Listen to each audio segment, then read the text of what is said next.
Before we begin, listener, remember to gently tap like and subscribe so you won't miss the next story. Tonight, I'll take you through the quiet halls where the walls still breathe, where every sound means something, even when no one's there to make it. 5 stories, each one a whisper left behind by those who never truly left. So, turn down the lights, lie still, and listen carefully, because some sounds don't stop when you wake up. Story 1. The Counting Fog. My name is Edgar Whitlow, and on the night of 14 November 2021, the fog over Holcomb Marsh felt heavier than anything I had walked through before. It drifted in from the salt flats in slow, deliberate folds, swallowing the lantern posts one by one until the world dimmed to a muted gray. I was returning from Mrs. Greeley's cottage. She had insisted I take a jar of her winter broth, and the wooden path beneath my boots was slick with the tide's breath. Normally, even in bad weather, I could hear something, the distant rumble of the coast road, the soft clatter of crabs knocking shells against the rocks, or Jonas Reed humming from his watch hut by the bridge. But that night, there was nothing. The silence was so complete it felt sculpted. Then, from somewhere deep inside the fog, a whisper curled outward.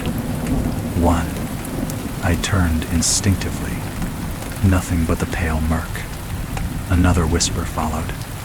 Closer, almost brushing past my ear as it drifted by. 2-way. The planks beneath my feet seemed to tighten, creaking as though reacting to something I couldn't see. And as the fog shifted around me, I heard the soft intake of air, as if something very large had just breathed in. The moment that breath slipped through the fog, something inside me recoiled. A quiet instinct I hadn't felt since childhood, the kind that tells you to stop moving, stop thinking, stop existing for a moment, and simply listen. I tightened my grip on the jar Mrs. Greeley had given me. The glass felt warm, but my fingers had gone numb. I tried to steady my breath, but the air in Holcomb Marsh that night carried a strange thickness, as though every inhale had to push through someone else's exhale. I took a single step forward. The plank moaned underfoot, and just as the sound settled, another whisper threaded through the cold. 3. The number landed with a weight that didn't belong to a voice. It felt measured, patient, almost disappointed that I had moved. I turned toward the direction of the old bridge where Jonas Reed usually kept his lantern lit. But tonight, the lantern's glow didn't pierce the fog at all. The watch hut should have been no more than 70 paces ahead, yet the mist swallowed everything beyond an arm's reach. I cupped my hands around my mouth and called out, "Jonas, you there?" My voice disappeared. It didn't echo. It didn't travel. It simply dissolved, as though the fog absorbed it hungrily. The reeds rustled beside the path, a sound too controlled to be wind, too deliberate to be an animal. It had the cadence of something brushing past each stalk with purpose, moving in a slow curve around me. I stepped back. The reeds rustled again, but this time behind me. I spun, heart tightening, and through the veil of mist I saw a faint shadow, not tall, not short, just present, the kind of shape the eyes aren't meant to focus on. It hovered at the very edge of perception, almost trembling like a mirage. Then the counting resumed. 4. The voice was no longer distant. It was beside me, no more than a whisper away. Yet when I turned, the fog remained untouched. As if nothing had disturbed it, I forced myself forward. boots tapping faster now, guided only by memory of the path. The wood felt uneven, as though the marsh itself was shifting under the walkway. Every few steps, I heard a soft tap behind me, faint, but timed perfectly after mine, always a half-beat late. My footsteps. Then the echo that was not an echo. Step, tap, step, tap. The counting voice didn't return, but that absence felt worse, as though it were waiting for something, waiting for me to make a mistake, waiting for the next number to feel earned. When I finally reached the fork in the path, where the old bridge should have revealed its outline through the mist, I saw nothing, only a wall of pale white, dense and unmoving. And then, from somewhere just behind my left shoulder, something whispered a single word, not a number this time, but my name, Edgar. The sound of my name drifting through the fog struck me harder than any number had. It wasn't just the whisper itself, it was the tone. Calm, familiar, as though whoever spoke had been waiting a very long time to address me directly. I didn't respond. I couldn't. My tongue felt thick, anchored by a primitive fear I hadn't tasted in years. Instead, I quickened my pace, keeping to the center of the wooden path where the planks were least rotten. The fog pressed closer around me, condensing in slow curls that clung to my coat sleeves. Then the footsteps began, not behind me anymore, but beside me, matching my rhythm with chilling accuracy. Tap, tap, tap. Each sound carried a resonance that the marsh had never produced. Too heavy to be a bird, too deliberate to be the scurrying of a fox or stray dog. The steps had weight, intention, and something disturbingly human in their timing. I slowed. The footsteps slowed. I sped up. They sped up. I halted without warning, and the silence snapped so violently that I flinched. The fog seemed to gather itself, tightening, thickening, forming the suggestion of motion just beyond sight. Somewhere deep within it, a ripple of sound emerged, not a whisper, nor a footstep this time, but a low, rhythmic clicking, like two stones struck together in a ritualized pattern. Click, click, click, pause. Click, click, click, pause. My breath caught. The clicking moved in a circle around me, weaving through the reeds, drifting above the water, then sliding back behind my shoulder. It didn't sound rushed. If anything, it sounded almost rehearsed, like a pattern being repeated until I understood it. I clenched the warm jar of broth tighter. For a moment, I focused on that heat, trying to anchor myself in something real. But the warmth began to fade, as though the fog were draining it from my hands. Jonas. I called out again, louder this time, trying to cut through the oppressive silence. If you can hear me, answer. The fog answered first. 5. The number landed so close to my right ear that I stumbled, but when I reached out, waving my hand blindly through the mist, I touched nothing, only cold air, thick and damp. The clicking sounds intensified, layering over each other. Multiple rhythms now, spiraling around me in widening circles. The air vibrated with them, the wooden planks humming faintly beneath my boots. It felt as if the marsh itself had started to pulse. Click, click, click, hum. Click, click, click, hum. A strange heaviness pressed against my chest, as though urging me to kneel. I fought it, forcing myself to stand tall, refusing to let the fog swallow me whole. But the fog wasn't trying to swallow me. It was trying to shape itself. Shapes flickered in the corner of my vision, quick. Tall shadows that dissolved the moment I tried to focus on them. The clicking grew sharper, echoing from every direction. It converged overhead, dancing in the air like an unseen flock.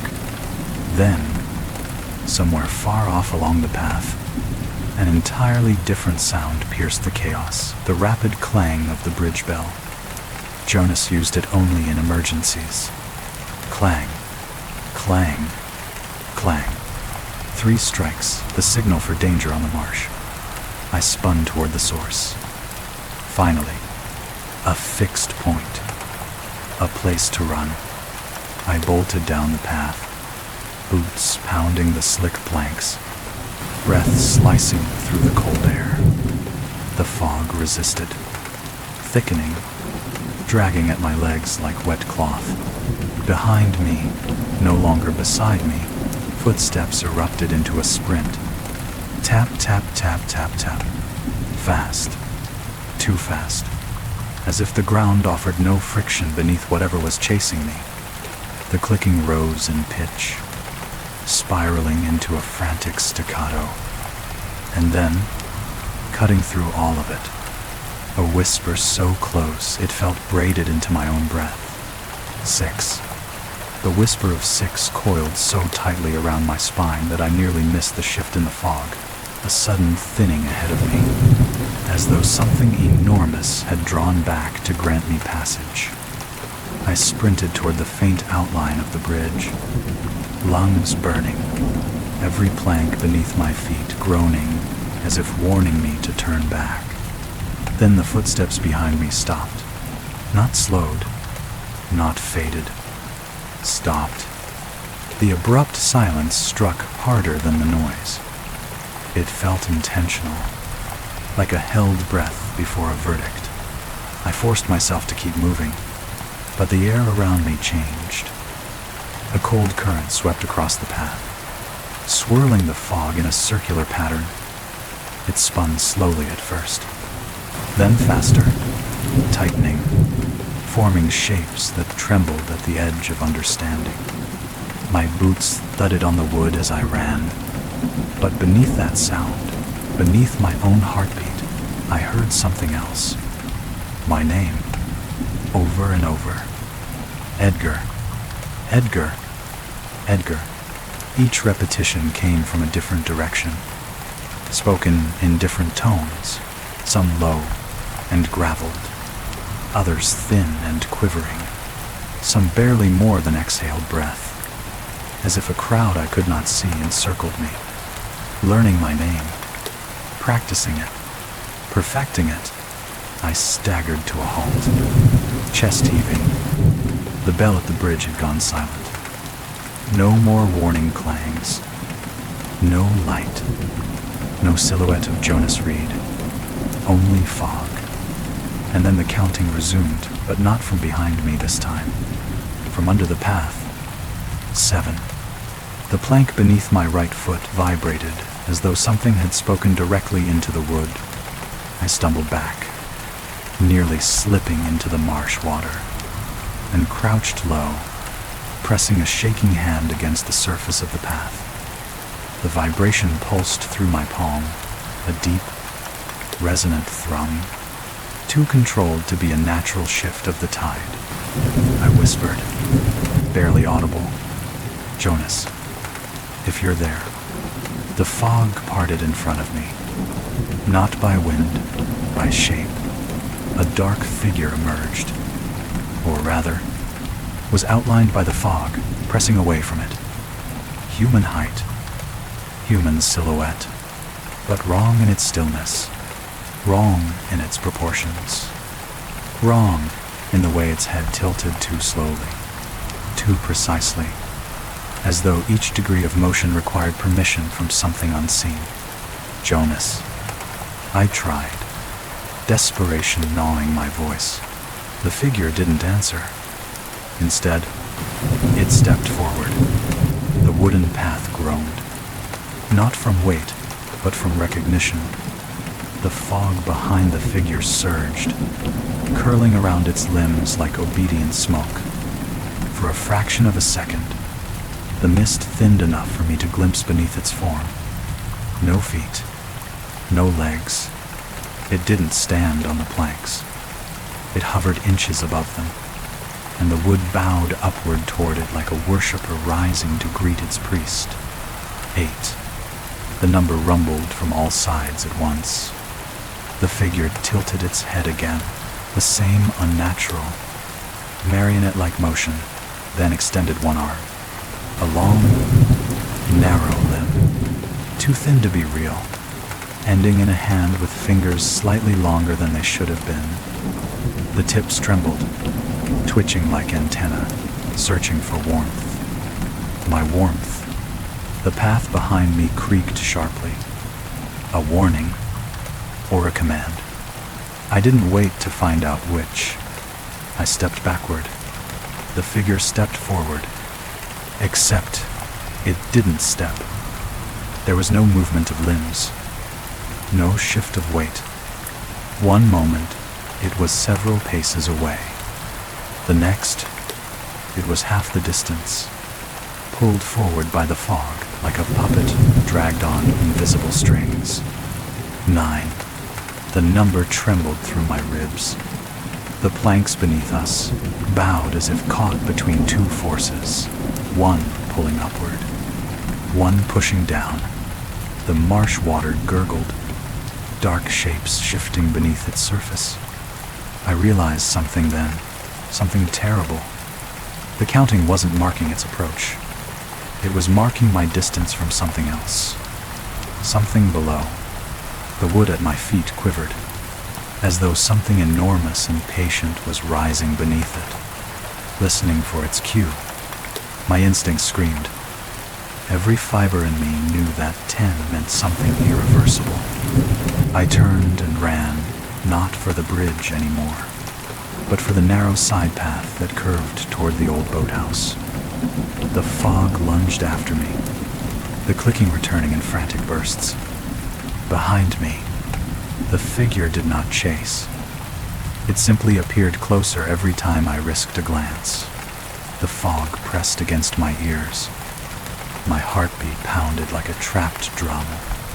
And just as I reached the junction where the wooden path split, the marsh below let out a long, hollow moan, as though a cavern had opened beneath the water.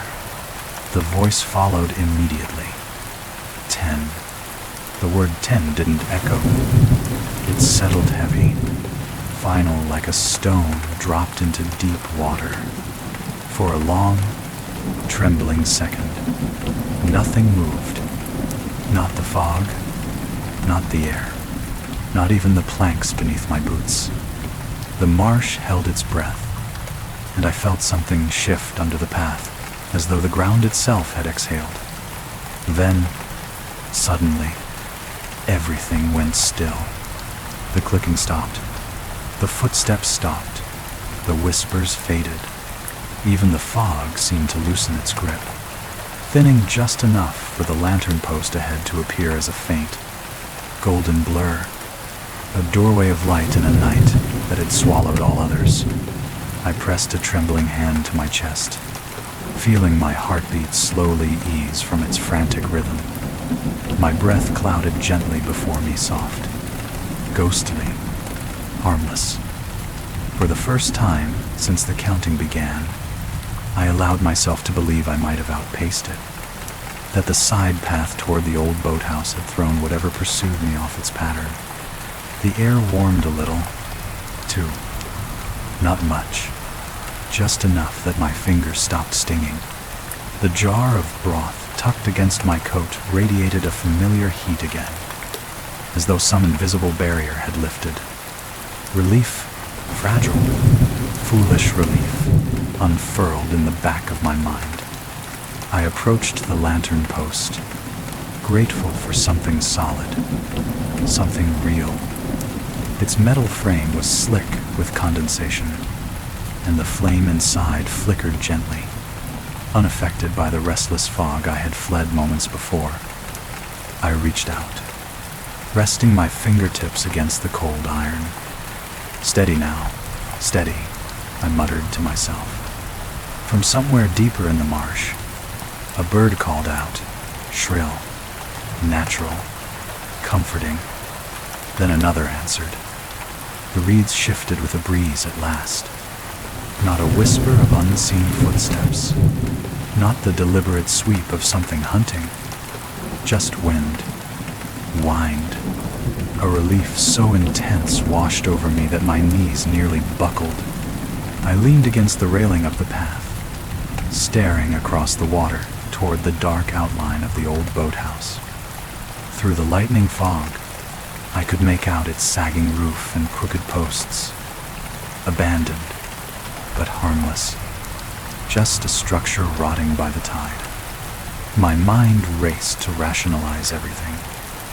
Exhaustion, the night, the fog playing tricks. Perhaps Jonas had rung the bell earlier for some other reason, a loose plank, a stray animal, or simply a false alarm. I clung to that idea, the way a drowning man clings to driftwood. The marsh, now visible in patches, looked quietly alive again. Water rippled under the soft wind. A lone heron lifted its long neck from the reeds, watching me with glassy eyes before taking flight, wings whispering through the air. Everything was returning to normal, or so I told myself. I turned toward the lantern again, letting its steady glow wash over my thoughts. The warmed circle of light soothed the raw panic in my chest. Then I noticed something. A second shadow, faint, slightly off angle, resting against the post behind mine. At first I didn't react. Light played strange tricks in fog. But then I saw the outline shift, not in rhythm with my movement, but on its own, correcting itself, aligning, as if trying to match me. I blinked hard, stepped sideways. Testing the illusion, my shadow obeyed. The other one hesitated, only by a fraction of a second, but enough to freeze my breath. I took another step back. The fog curled behind me like a curtain drawing open. The second shadow elongated, stretching unnaturally thin for a moment, before snapping back into human proportions, mimicking my stance imperfectly, like a reflection that wasn't sure how limbs worked. The lantern flame flickered, and something scratched lightly at the wooden post above it, a sound almost too soft to hear. Scratch, scratch, pause. Relief shattered like glass. Then, from within the fog behind the shadow, came a whisper so gentle it almost sounded apologetic. "You missed a number." The whisper, "You missed a number," sank into me like cold water filling my lungs. For a heartbeat, I couldn't move. I couldn't think. I could only stare at that second shadow as it straightened itself behind the lantern post, its edges sharpening, its posture becoming more sure of its borrowed shape. The fog thickened again, creeping along the planks like pale fingers searching for balance. I stepped back. The shadow stepped forward, not in motion, but in decision. The lantern between us dimmed, its flame shrinking as though deprived of air. A low hum vibrated through the wooden path, deep and resonant, rising from the marsh beneath. The same hum that had warned me earlier, the one that had pulsed under my boots before the counting began. The shadow raised its head, my height, my shape, but wrong in the angles, wrong in the joints, wrong in the stillness. It leaned forward, a gesture almost curious. "You missed 11. The voice didn't come from its mouth. It came from the fog itself. The entire marsh, exhaling the number in unison. My pulse hammered. I took another step back, nearly stumbling as the planks trembled beneath me. The shadow didn't walk. It advanced, sliding across the boards, as if pulled by strings made of night. Then came the clicking, not around me this time, below me. Click, click, click, click. Fast, sharp, growing louder. The vibration traveled through the path, racing up my legs. Something was under the wood again, rising, pushing, listening for its count to resume. I looked around desperately for Jonas, for a hut light, for anything. The marsh was empty. The world had folded into fog and sound. I couldn't stay on the path. I couldn't go back. I couldn't let the counting reach 12. The shadow twitched, head tilting with a slow crack of movement. And in the shivering light of the lantern, I saw its fingers extend a little longer, a little sharper, reaching. I turned and ran, not down the main walkway, not toward the bridge, but toward the boathouse. The clicking intensified, frantic now, as if something beneath the marsh was racing me. It followed my steps with terrifying precision. Whenever my boots struck the wood, something answered from below. Eager, rhythmic, tap, click, tap, click. The fog whipped past me as I sprinted toward the crooked silhouette of the boathouse. The structure loomed, half-rotted, its door hanging crooked, its roof sagging. I didn't care. Behind me, the fog surged, and something within it let out a low, rising breath. 12? No, I shouted, lunging the final steps. I threw myself into the boathouse, slamming the warped door shut just as something heavy struck the outside boards with a dull thud. Dust cascaded from the rafters. The entire building shuddered. I held the door with both hands, bracing my weight. My breath came in sharp gasps, my chest burning. Silence followed, but not a natural silence. A silence of waiting. The fog pressed against the cracks in the wood, seeping inward. The voice did not continue the count. It was giving me space, a terrible, expectant pause. I backed away slowly, eyes scanning the darkness. The boathouse smelled of algae and old rope, the air wet and cold. Moonlight slipped through a broken plank in the roof, illuminating the water pooled beneath the slatted floor. The water rippled. Something moved. At first, I thought it was the tide shifting, but then the ripples grew rhythmic, 2 small circles spreading outward again and again, in perfect timing, as if something beneath was tapping the water from below. Tap, tap, pause, tap. My blood froze. The counting hadn't stopped. It had moved. I spun toward the back of the boathouse, where an old storage hatch lay half sunken into the floorboards. Water seeped up through its edges. The tapping grew louder. Then the hatch lifted, only a fraction of an inch, but enough for a breath of cold air to hiss through. The fog outside responded instantly. Third. I didn't let it finish. I grabbed the nearest tool I could find, a rusted boat hook, and jammed it through the hatch handles, wedging it shut.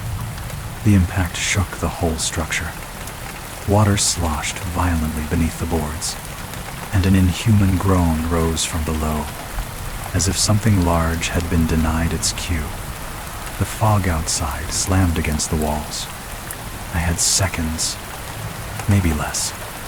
My eyes darted to the back wall, and there, hanging crookedly under a rusted nail, was a small emergency ladder. Wooden, rotting, brittle, but leading to a hatch in the ceiling. My only escape. I sprinted for it, grabbing the ladder and dragging it beneath the roof hatch. Before climbing, I paused, glancing toward the front door. A shadow stood behind it. My shadow.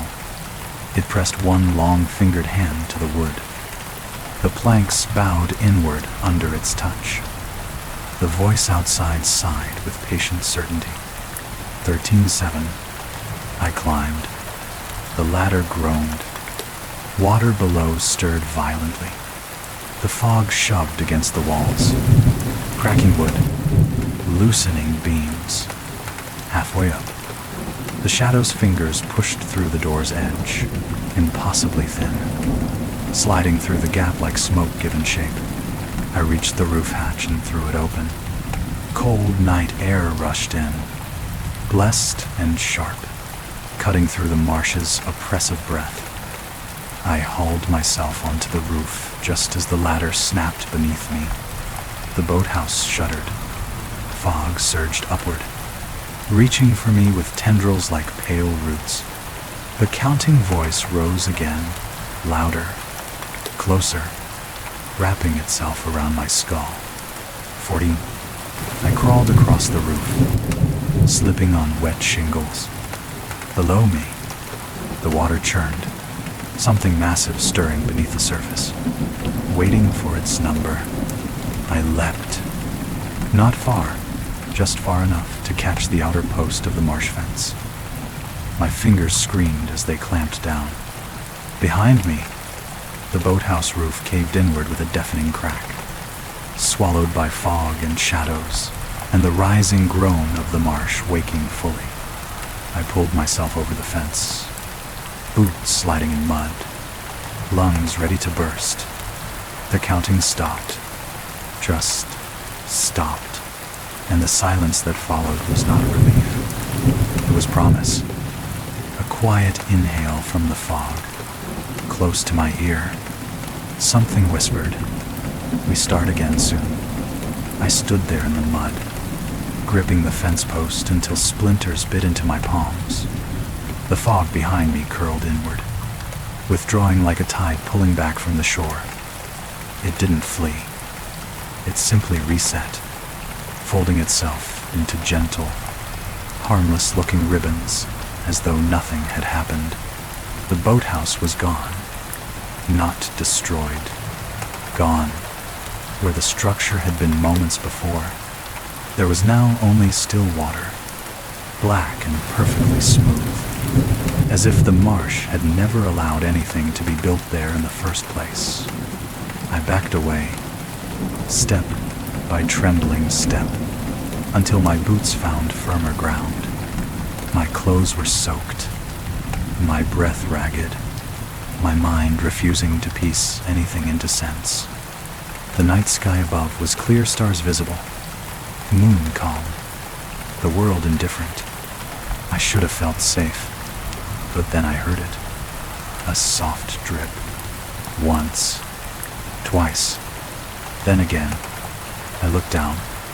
Water was falling from my coat sleeves, but I hadn't touched the marsh water. Not once. The realization twisted through my gut. Cold and thin, the water wasn't from the marsh. It was from under the planks, from whatever had risen when the counting reached 10. My fingers shook as I wiped them on my trousers. The water left faint, gray streaks, like diluted ash, and as I stared at the stains, I noticed something else, tiny marks within them. Indentations, impressions, fingerprints. Its fingerprints. A chill crawled up my spine just as a voice drifted faintly from the direction of the village path, soft as a sigh. 1. I spun toward the sound, but it wasn't coming from the fog. It was coming from the village, from the houses, from the narrow lanes, from somewhere impossibly close. 2. This time, the voice didn't whisper. It echoed, as though multiple throats were speaking the same number from different parts of the dark. The counting wasn't following me anymore. It had spread, and as the wind shifted, carrying the fog slowly, deliberately toward the village lights, I realized something with a dread so complete it hollowed me out. It hadn't stopped because I escaped. It had stopped because it had found.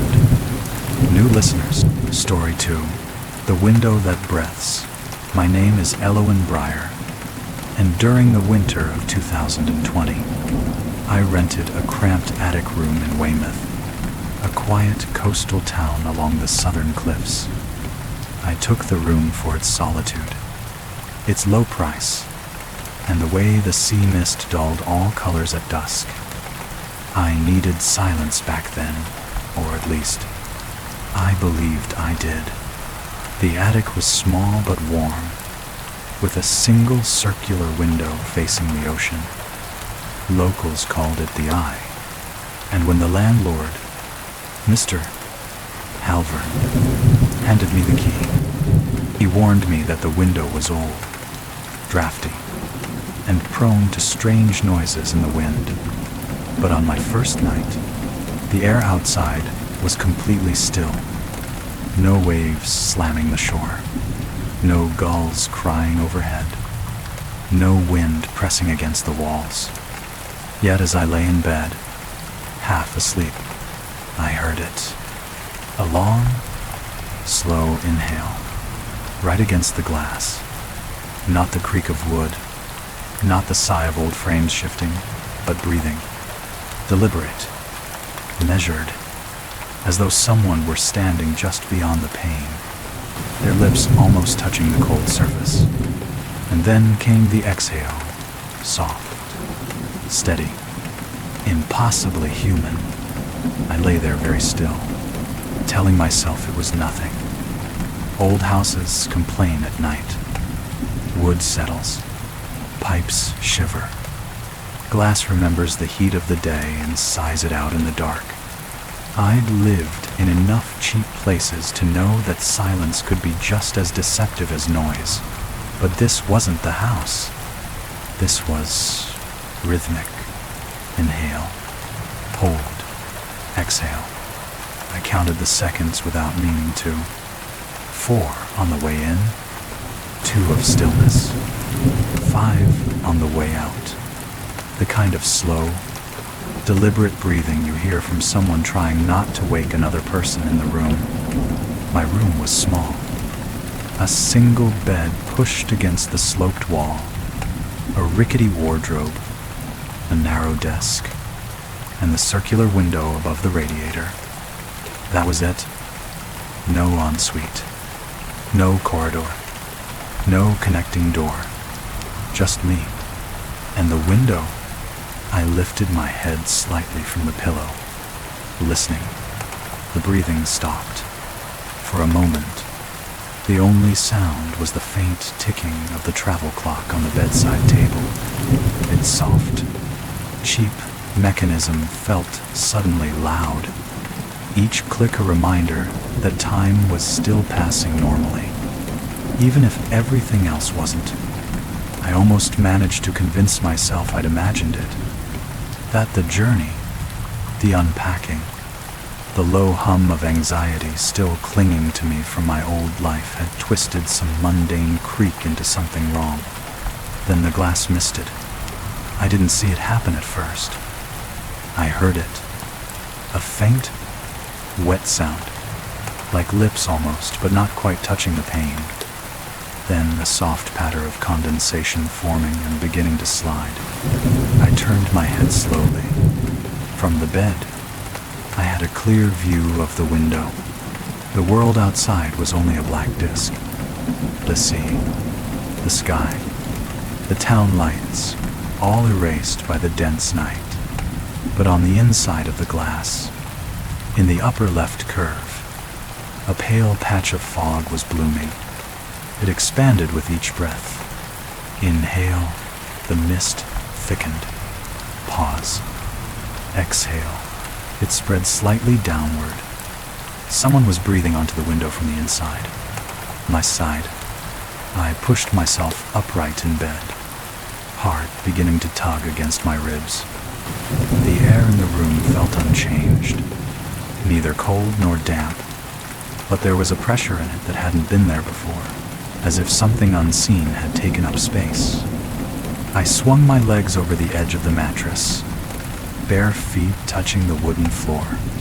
It was warmer than I expected, almost as if someone had been standing there moments ago, in that exact spot between the bed and the radiator, watching me sleep. The breathing grew quieter, but more focused somehow, tightening into the sound of a single, careful inhale. This time, there was no exhale, only a faint, almost inaudible whisper against the glass. So soft I might have dismissed it as imagination, if not for the way my skin prickled. Closer, the whisper was so faint that if the room had held even a thread of wind, I might have lost it. But the attic was utterly still. No draft under the door, no hum of passing cars, just the heavy quiet of a winter night that seemed to fall inward rather than outward. Closer, the word lingered, shaping itself against the glass as though the window had lips of its own. I stayed frozen on the edge of the bed, my toes curling against the wooden floorboards. The pale patch of condensation shifted again, not from breath this time, but from movement, a slow drag, as if something on the other side of the glass was adjusting its position. Then came a soft, almost apologetic sound. Tap. One fingertip, just one, pressed gently against the circular pane. The glass trembled, not rattling, not shaking, but trembling like a muscle anticipating another touch. A second tap followed, then a third, irregular, exploring, testing. I stood, slowly, letting the blanket fall away from my legs. My eyes never left the window. The misted patch grew larger again, as though whoever or whatever was breathing had leaned in even closer. The shape wasn't clear, but it hinted at the curve of a cheek, the arch of a brow, something soft pressed against the glass. I took a step forward. The glass answered with a long, shaky inhale, almost pleased. The taps became a pattern. Tap, tap, tap, pause. Tap, tap, tap, pause. Not a warning, an invitation. The air in the attic shifted, subtle but real. A faint warmth brushed across my left cheek, not the warmth of breath, but the warmth of proximity, the sensation of someone standing close enough that their presence displaces the room around them. I forced myself to look toward the radiator beneath the window. It was cold, completely cold. No heat had been running. There was no reason the air around me should feel warmer. And yet, the temperature at my cheek rose slightly, a soft, human warmth, focused and deliberate, as though someone were leaning close, mirroring my every breath. The mist on the window thickened again. This time, the pattern it made was unmistakable. 5 elongated streaks, dragging downward, finger marks, not pressed onto the glass, but pressed through the fog on the inside, as if tracing the outline of my reflection that wasn't there. Tap, tap, tap. The taps accelerated, forming a strange, rhythmic urgency, the kind of nervous drumming someone might make when trying to draw your attention. It circled the window frame, left, right, top arc, then center again. Then, a new sound slipped into the sequence. A low, steady huff, the kind of exhale people make when they press their forehead against cold glass. But there was no exhale a moment ago. No warmth to cause it. This was different. This was movement. A shadow passed behind the misted patch, not from outside, but from the angle of something shifting its weight toward me. And then the breathing changed. It grew faster, softer, needier. Inhale, inhale, inhale. No exhale, just pulling air in, as though it were trying to fill lungs that didn't know how to release. I took another step back, heart hammering. The wooden floor creaked under my heel, a single sharp note, and the breathing stopped. All of it. Silence. Total and complete. The misted patch on the window held perfectly still, no longer blooming or spreading or trembling. Something waited. I took a slow breath, quiet, controlled, and in response, the window breathed in with me, perfectly matched, perfectly synchronized, like a second set of lungs trying to learn mine. A thin crack formed in the mist, as though a smile had spread across the unseen surface. Then, with a delicate, deliberate sound, the metal latch at the bottom of the window clicked, just once. A gentle warning, or a gentle request to be let in. The soft click of the latch felt louder than any scream could have been. It echoed through the attic like a nail dropping in a cathedral, tiny, harmless, unbearably final. I stared at the metal catch, still quivering from the movement. I had locked it before bed. I remembered the stiff resistance, the way the warped frame had required both hands to force it shut. And yet now, it had shifted with the gentlest touch, as if coaxed open by something that knew exactly how much pressure to apply. The mist on the window thinned for a moment, then swelled again, as though something on the other side had adjusted its breath, preparing for a closer press against the glass. I stepped backward, careful not to make the floorboards creak again. The silence that followed the latch's movement was sharper than the cold. I held my breath. The window held its breath with me. Then, very slowly, the circular pane fogged from the center outward. In a perfect, deliberate bloom. The mist didn't expand like a natural breath this time. It grew in pulses. One, pause. One, pause. As though counting. And then, from within that blooming patch, the faint impression of a face began to form. Not clear, not defined, but present, a suggestion of a cheekbone, an almost mouth, the whisper of a brow ridge pressing softly against the glass. My knees weakened. I reached back for the edge of the bed, fingers trembling, and steadied myself.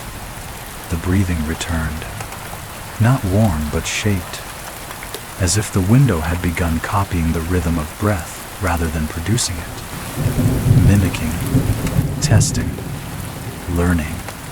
Another click sounded from the latch, louder, more insistent. I whispered, "No, don't." The attic swallowed my voice instantly, but the window answered anyway. A long, shuddering inhale, too long, too slow. A breath held almost to breaking, then a short, quivering exhale that fogged the lower crescent of the pane so completely that the outside world vanished behind it. The figure leaned closer. I felt it. The warmth at my cheek returned, brushing the air beside me, crossing the small room without making a single footstep or disturbance.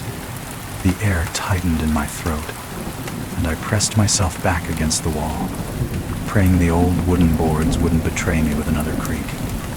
The mist on the pane stretched sideways, a smear, as though a palm were dragging across it. 5 streaks formed once more, descending slowly, deliberately. But this time the fingers were angled inward, curling slightly. A beckoning gesture. "Come closer." "No." My whisper cracked. The floorboard near the window curved inward, not breaking, not bending, but subtly dipping. as if weight had been placed on it. Yet nothing was visible there, only the faint shimmer of disturbed air, a shift in the pattern of the moonlight. Something had stepped into the room. The breath behind the glass stopped. A new breath started beside me. Soft, wet, learning. It inhaled when I exhaled. It exhaled when I inhaled. We were out of sync, painfully, eerily out of sync, so that every breath I took felt stolen from me, and every breath it let out brushed the back of my neck in a slow, curious warmth. I turned my head, inch by inch. There was nothing there, but the air bulged slightly, as if shaped around an unseen face leaning very, very close. My panic surged. A sudden animal instinct. I lurched toward the door, fumbling for the handle. But before my fingers reached it, the window behind me creaked. The latch snapped fully open. The circular pane pushed outward, not by wind, not by force, but by something easing through, widening the gap with gentle insistence. The breathing in the room synchronized all at once. One inhale, shared. One exhale, shared. A pair of invisible lips hovered over my left ear, and in a voice made of air shaped into sound, something whispered, "You finally matched me." The whisper dissolved into the air, leaving my ear cold and my breath unsteady. I stumbled away from the door, unsure where to put myself in a room that suddenly felt too small for the two rhythms of breath it now held. The attic seemed to lean inward, its beams creaking not with age, but as though reacting to the presence that had slipped inside. The window hung slightly open, only a sliver, rocking gently as if nudged by an unseen chest rising and falling. Yet, the room was still. No draft stirred the curtains. No air brushed my skin. The breathing had stopped. All at once, the attic was silent. Relief trickled in the way warm water does after a long freeze, cautiously, uncertain of its welcome. I backed toward the desk, gripping its edge until the wood dug into my palms. Nothing moved. Nothing breathed. Nothing whispered. The condensation on the glass slowly faded. The 5 streaks where the fingers had been began to thin, shrinking until only faint smudges remained, as if the window were reclaiming itself. Even the latch, which hung at an awkward angle after being forced open, eased slightly, settling into a motionless state. It was as though the room exhaled the encounter out of existence. I stayed still for several minutes, counting each breath, waiting for the next unnatural sound. The longer nothing happened, the more the panic in my limbs loosened. My pulse slowed. The dread in my stomach softened. Maybe the thing had left. Maybe the window was simply old, the latch temperamental, the cold making the glass behave strangely. Maybe exhaustion had twisted a handful of ordinary creaks into something monstrous. I clung to those thoughts like ropes thrown across a dark sea. I moved to the window, step by cautious step. The circular pane swayed slightly again, but this time with the ordinary groan of aged hinges. I pressed it shut, forcing the latch into place until it clicked. A real, reassuring click. Nothing like the soft invitation it had made before. The mist on the pane was almost gone. Nothing breathed against the glass. Nothing whispered. With the window locked again, a sense of control flooded back into me. My chest rose and fell in a steady rhythm. My hands warmed. I even allowed myself a small, unsteady laugh, the kind that comes after a held breath finally releases. I pulled the curtain over the window, The heavy fabric muted the moonlight and wrapped the attic in a gentler, safer darkness. I turned toward the bed. It looked normal again. The crumpled blanket, the dent in the pillow, a soft depression on the mattress where I had been sitting earlier. A soft depression I did not remember leaving. I approached slowly. The dip in the mattress wasn't at the edge where I'd sat.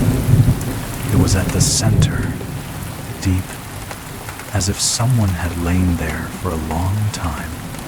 Warm.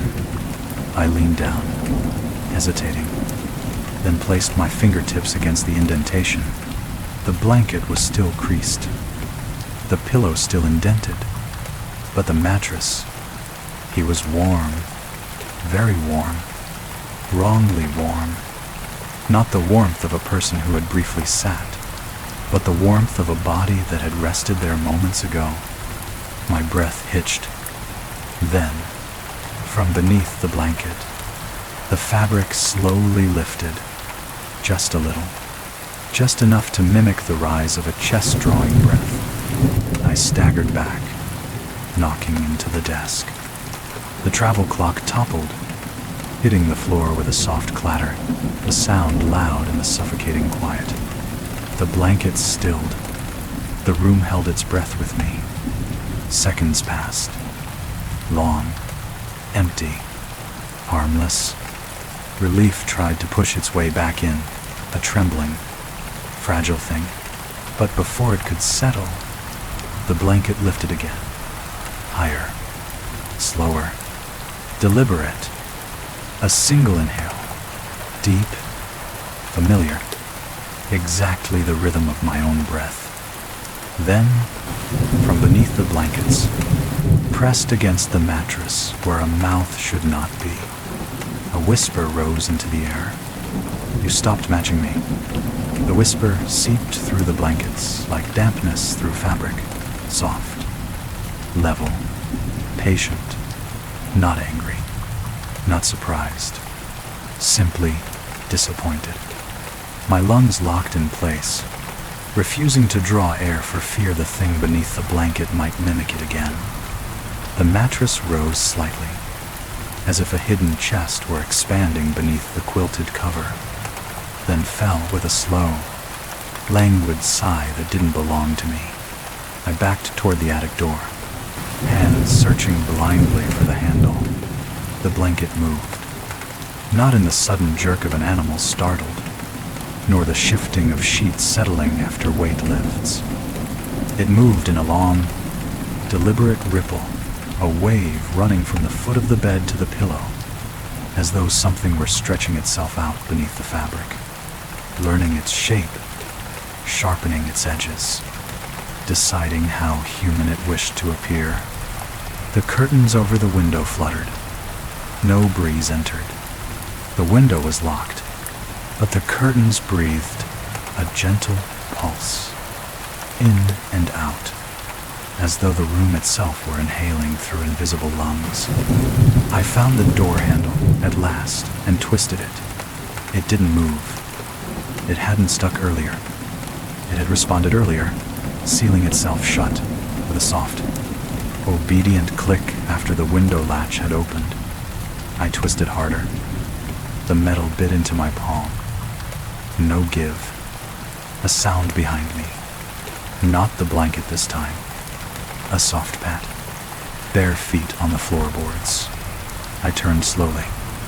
The blanket still lay smooth and untouched, rising and falling only with that calm, steady imitation of breath.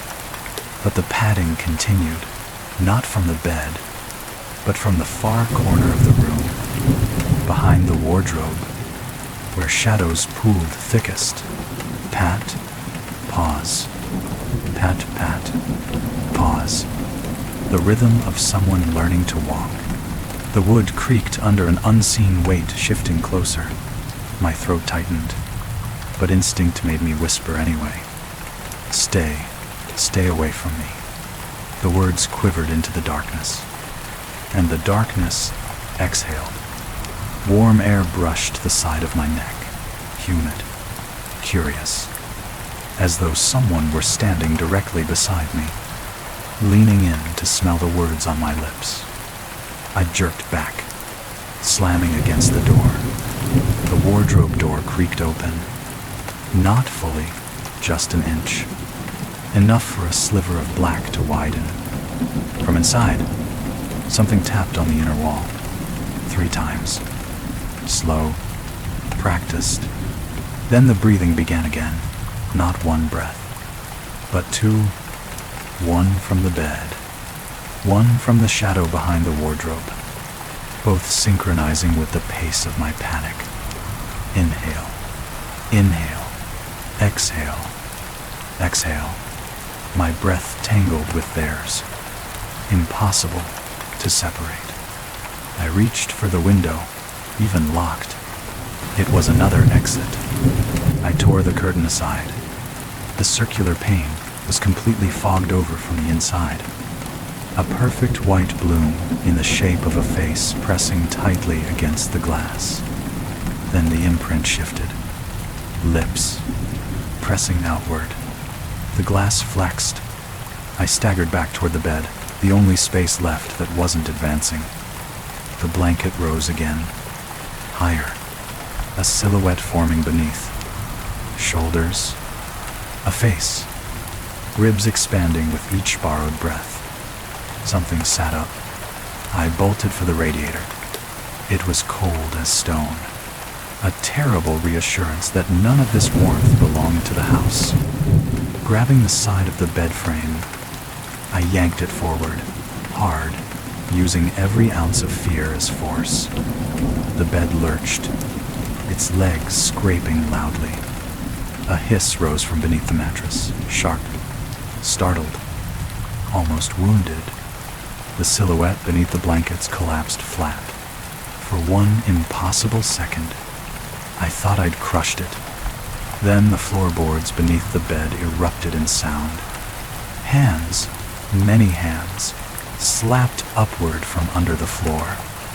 Not strong enough to break through, just enough to announce themselves. A chorus of tapping, scraping, clawing. A room full of unseen lungs searching for mine. That was enough. I kicked the window latch. The metal snapped under my heel. Cold night air flooded in. The face-shaped fog vanished in an instant, but something else pressed forward from the darkness outside. Eager, ready. I didn't look. I swung my legs over the windowsill, gripping the outside frame with freezing fingers. My feet dangled 3 stories above the alleyway. Behind me, in the attic, a low, disappointed breath rose. From every corner, under the floor, inside the wardrobe, across the bed, from the ceiling itself, all breathing in, together, waiting for me to breathe out. I pushed off. The fall wasn't graceful. I hit the ground hard, pain bursting through my knees and palms. I rolled, gasping, the bitter night air cutting through my lungs like ice water. Above me, the attic window swung open wider, as if pulled by many eager hands. A soft chorus drifted out, not breathing, counting. 1, from the bed. 2, from under the floorboards.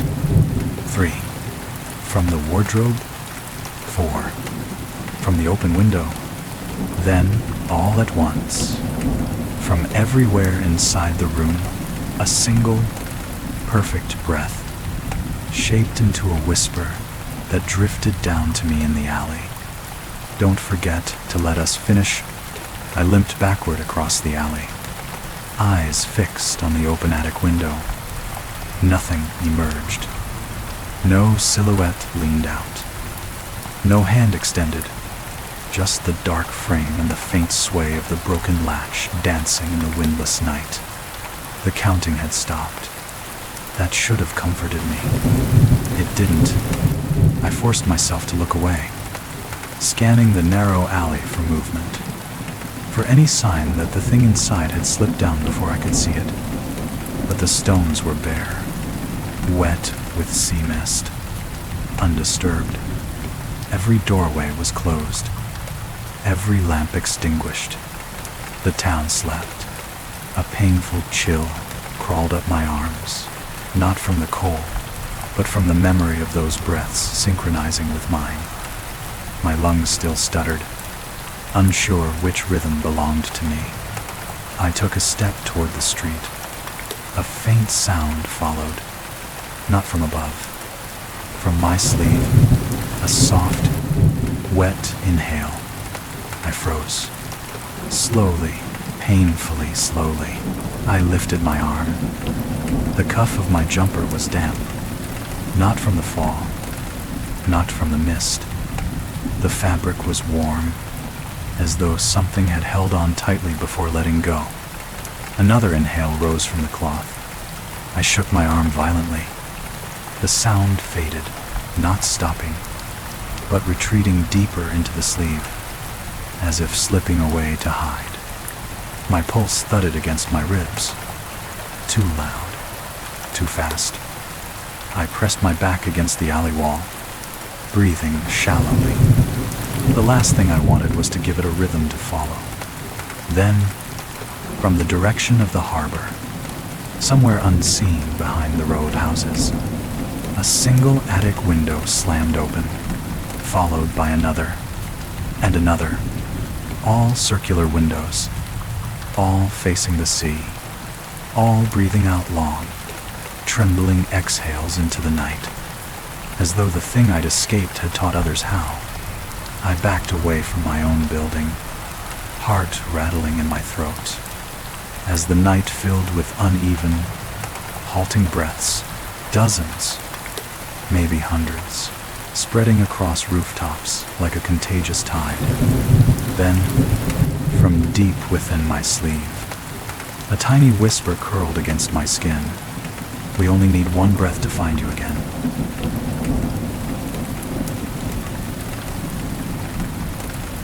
Story 3. The Sleeper Beneath the Floorboards.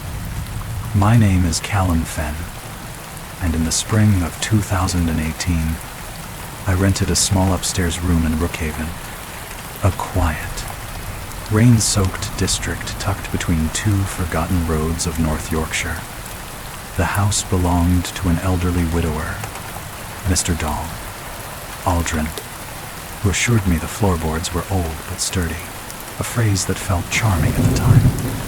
The room itself was narrow, angled by the sloping roof, lit only by a single window overlooking a cobblestone courtyard.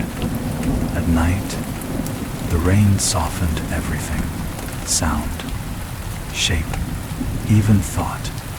I grew fond of that hush. It made the world feel manageable. But on my fourth night, the hush changed.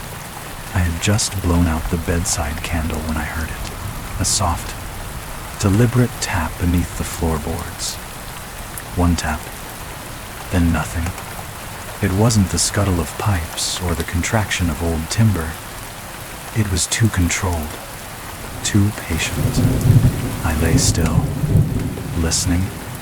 Another tap, then a faint dragging sound, like fingertips drawing slow lines across the underside of the wooden planks. I held my breath, and from directly beneath where my bed stood, a muffled voice floated upward, gentle, tired, almost drowsy. "Are you still awake up there, First?" For a moment I wondered if exhaustion had twisted some ordinary noise into speech. Brookhaven had a way of getting into a person's head: the endless rain, the low ceilings, the creak of everything old and lived in. But the voice hadn't sounded imagined. It had shape, weight, intention, and worse, it had sounded close. I remained very still, one hand clutching the blanket as though thin fabric could shield me. The wooden floor beneath my mattress felt warm through the sheets, faintly warm, as if someone below had rested their palm against the underside of the boards. A soft shift echoed beneath me, not the movement of an animal, not the shuffle of debris. A human shift, shoulders adjusting, fabric brushing wood. I slid one foot quietly onto the floor, testing the boards. They groaned under my weight, but not in the familiar, absent-minded way old timber sighs.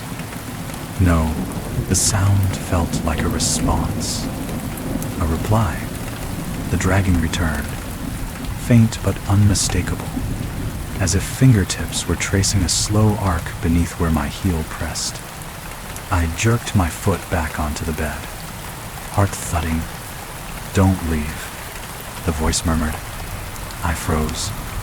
This time, it came from a different place beneath the floor, closer to the wall, as though the speaker were shifting position, testing where my weight moved above. The tone was mild, almost friendly, like someone half asleep whispering into a pillow. I whispered back before I could stop myself.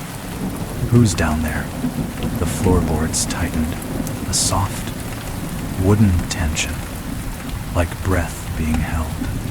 Then a gentle reply. "You hear me clearly tonight." The way it said tonight chilled me, as though it had tried before. I glanced toward the door. It was several steps away. Too many. The old house always groaned when someone moved through it. Mr. Aldrin was a light sleeper, and he often scolded me for pacing after midnight. But now, I found myself craving those noises, craving any sign that someone else was awake, any sign that I wasn't alone with whatever lay beneath the planks. I slid off the bed as quietly as I could, the wood protesting in a low moan. Immediately, something underneath shifted again, following me. The sound of fingers dragging matched my movement from mattress to floor, staying directly below me. Tap, drag, tap, drag. Slow, steady, like someone crawling on hands and knees in perfect sync. I edged toward the window. The courtyard below was drenched in moonlit rain, silver droplets streaking the sill. The glass reflected a faint, warped version of the room behind me, empty, still, innocent, but the floorboards hummed softly, almost eagerly. "Are you standing now?" the voice asked, curious, as though picturing me. I stepped back from the window, pulse pounding. The floorboard under my toes dipped inward, just a fraction, pushed from below by something invisible. The voice whispered again, closer than ever. "I thought you might try to leave ins." The dip in the floorboard was small, barely the height of a breath, but it was enough. Enough to prove that whatever lay beneath wasn't simply brushing the wood. It was pressing up against it, testing it, testing me. I backed away until the backs of my knees touched the bed frame. The air in the room grew heavier, thick as damp cloth. Somewhere beneath me, wood fibers strained softly, the boards bowing upward as though responding to a slow, steady push from below. Then the tapping began again, not the gentle, sleepy cadence from earlier. This was different, sharper, quicker. Tap, tap, tap. Pause. Tap, tap, tap, tap. Pause. Like a hand impatiently drumming against a table while waiting for something to happen. I swallowed hard. "Mr. Aldrin," I called quietly at first, then louder. "Mr. Aldrin, can you hear?" The floor hissed. Not the voice, not the wood. A hiss of breath, drawn in sharply. Offended. "Don't call him." The voice was no longer gentle. There was a strained edge to it, still soft but urgent. like someone half asleep suddenly woken and displeased.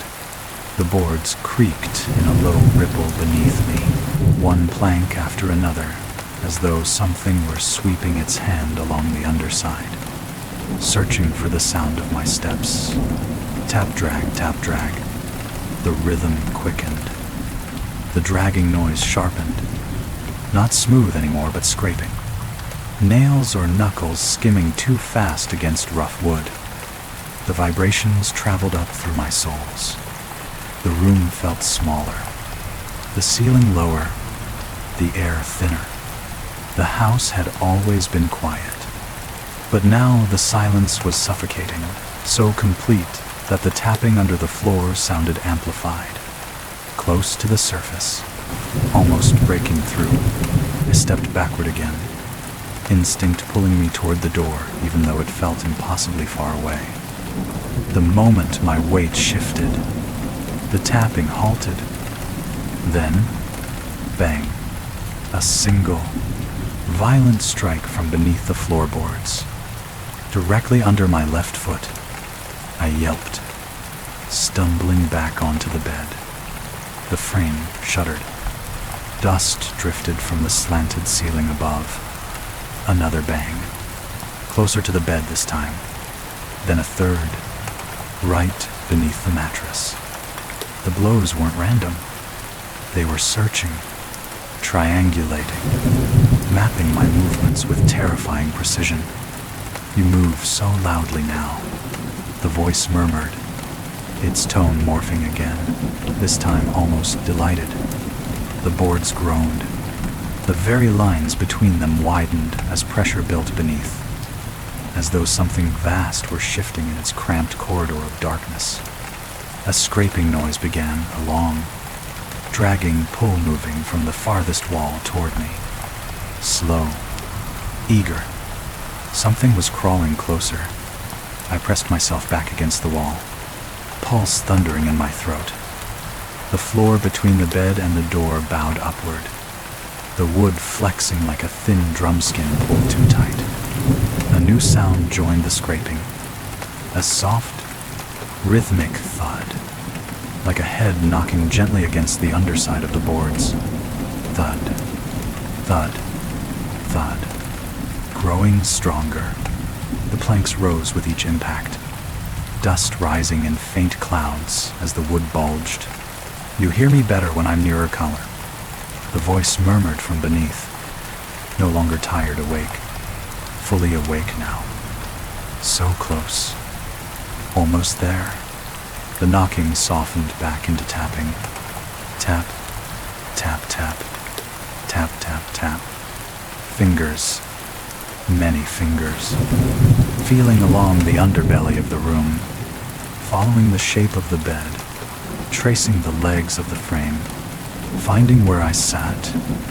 My breath hitched. I clamped a hand over my mouth. The tapping stopped. Silence. Then, with a disturbingly gentle thump, something pressed upward beneath the mattress, lifting me an inch off the bed, as though a palm had just settled under me. Don't go quiet now. The voice whispered, I like when you stay awake. For a moment I didn't move, couldn't move. The mattress beneath me sank, then lifted again slowly, experimentally like a breath rising under the sheets, except deeper, broader, unmistakably hand-shaped. The wooden slats supporting the bed groaned in distress. My heart pounded so loudly I feared it would give me away. But the thing beneath the floorboards already knew where I was. The pressure rose. The mattress tilted. A second larger shape pressed upward beneath my knees, arching the bed as though something were rising to meet me. I slid sideways, scrambling off the mattress. The moment my weight left it, the entire frame thudded downward, as if the thing beneath had pushed too hard and lost its grip. Dust puffed up from the floor, drifting through the thin blade of lamplight. I backed toward the door again, trembling. The floorboards reacted instantly. Tap, tap, tap, tap. Fast, excited, tapping raced toward me from under the bed, like hands slapping wood in feverish pursuit.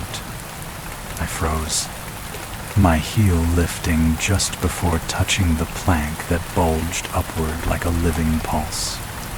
Don't step there.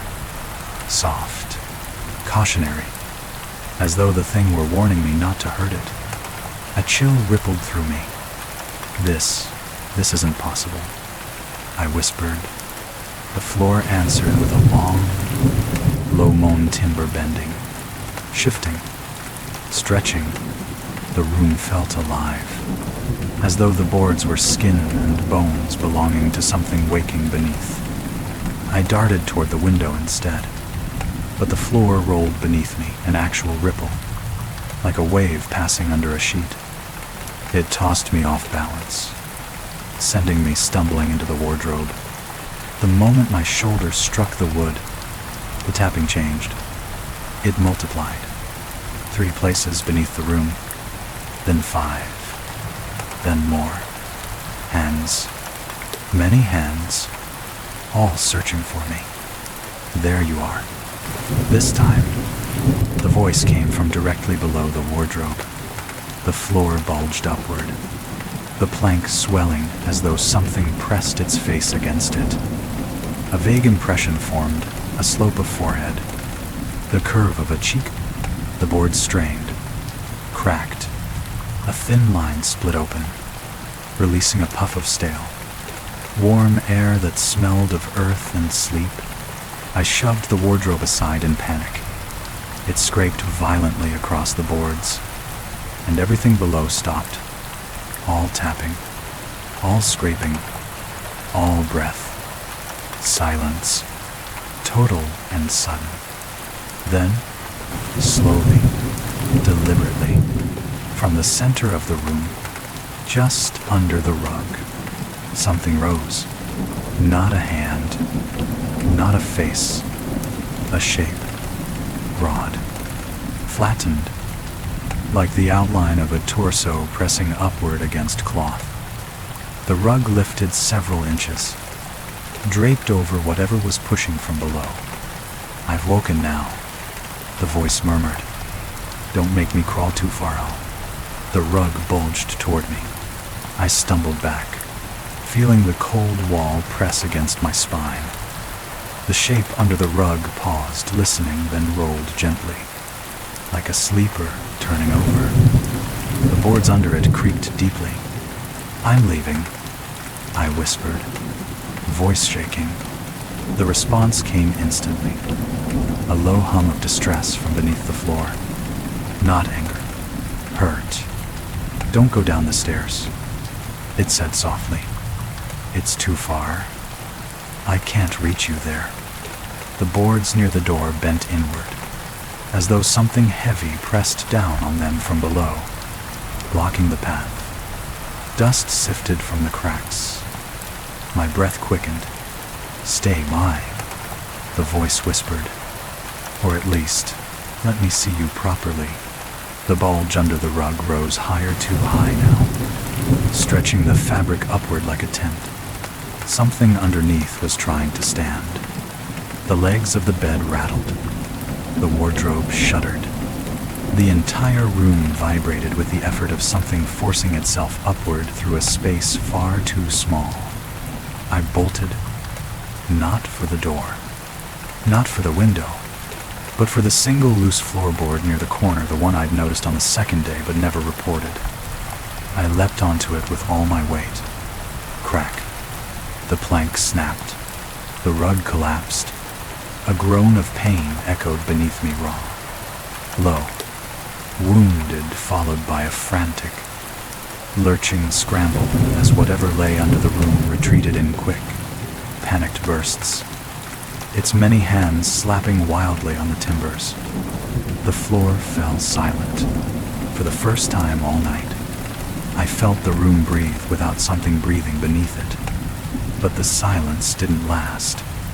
From far below, far deeper than the floorboards, a slow, simmering exhale rose upward through the cracks, vibrating the splintered plank at my feet. You shouldn't have hurt me. The voice drifted upward like warm air from a cellar calm. Steady, not raised in anger, but carrying something infinitely worse, disappointment. A sound that made my skin crawl with the sickening certainty that whatever was beneath the floor had emotions, and that I had just wounded them. But then, very slowly, all sensation beneath the boards began to fade. The warmth withdrew. The tension in the timber loosened. The bulging knots and ripples in the rug flattened. The house settled into a natural silence again. The kind of quiet that old buildings fall into when nothing is awake inside them. I stood perfectly still, waiting for another knock, another scrape, another breath. Anything. Nothing.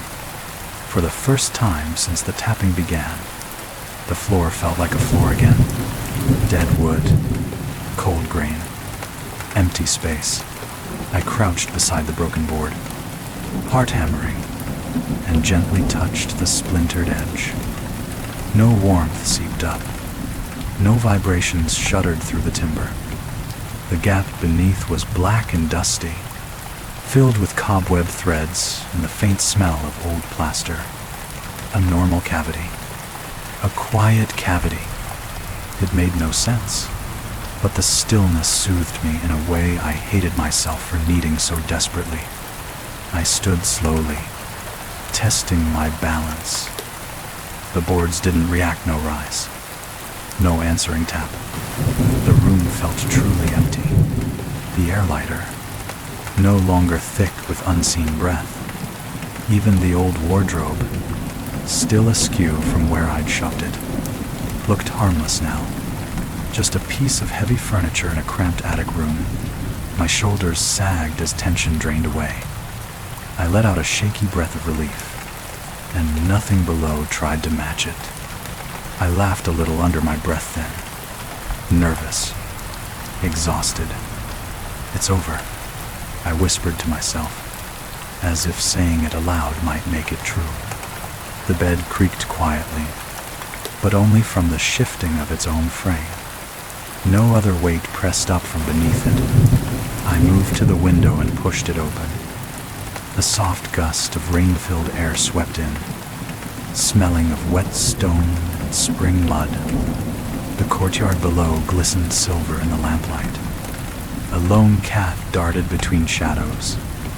The world outside was ordinary again.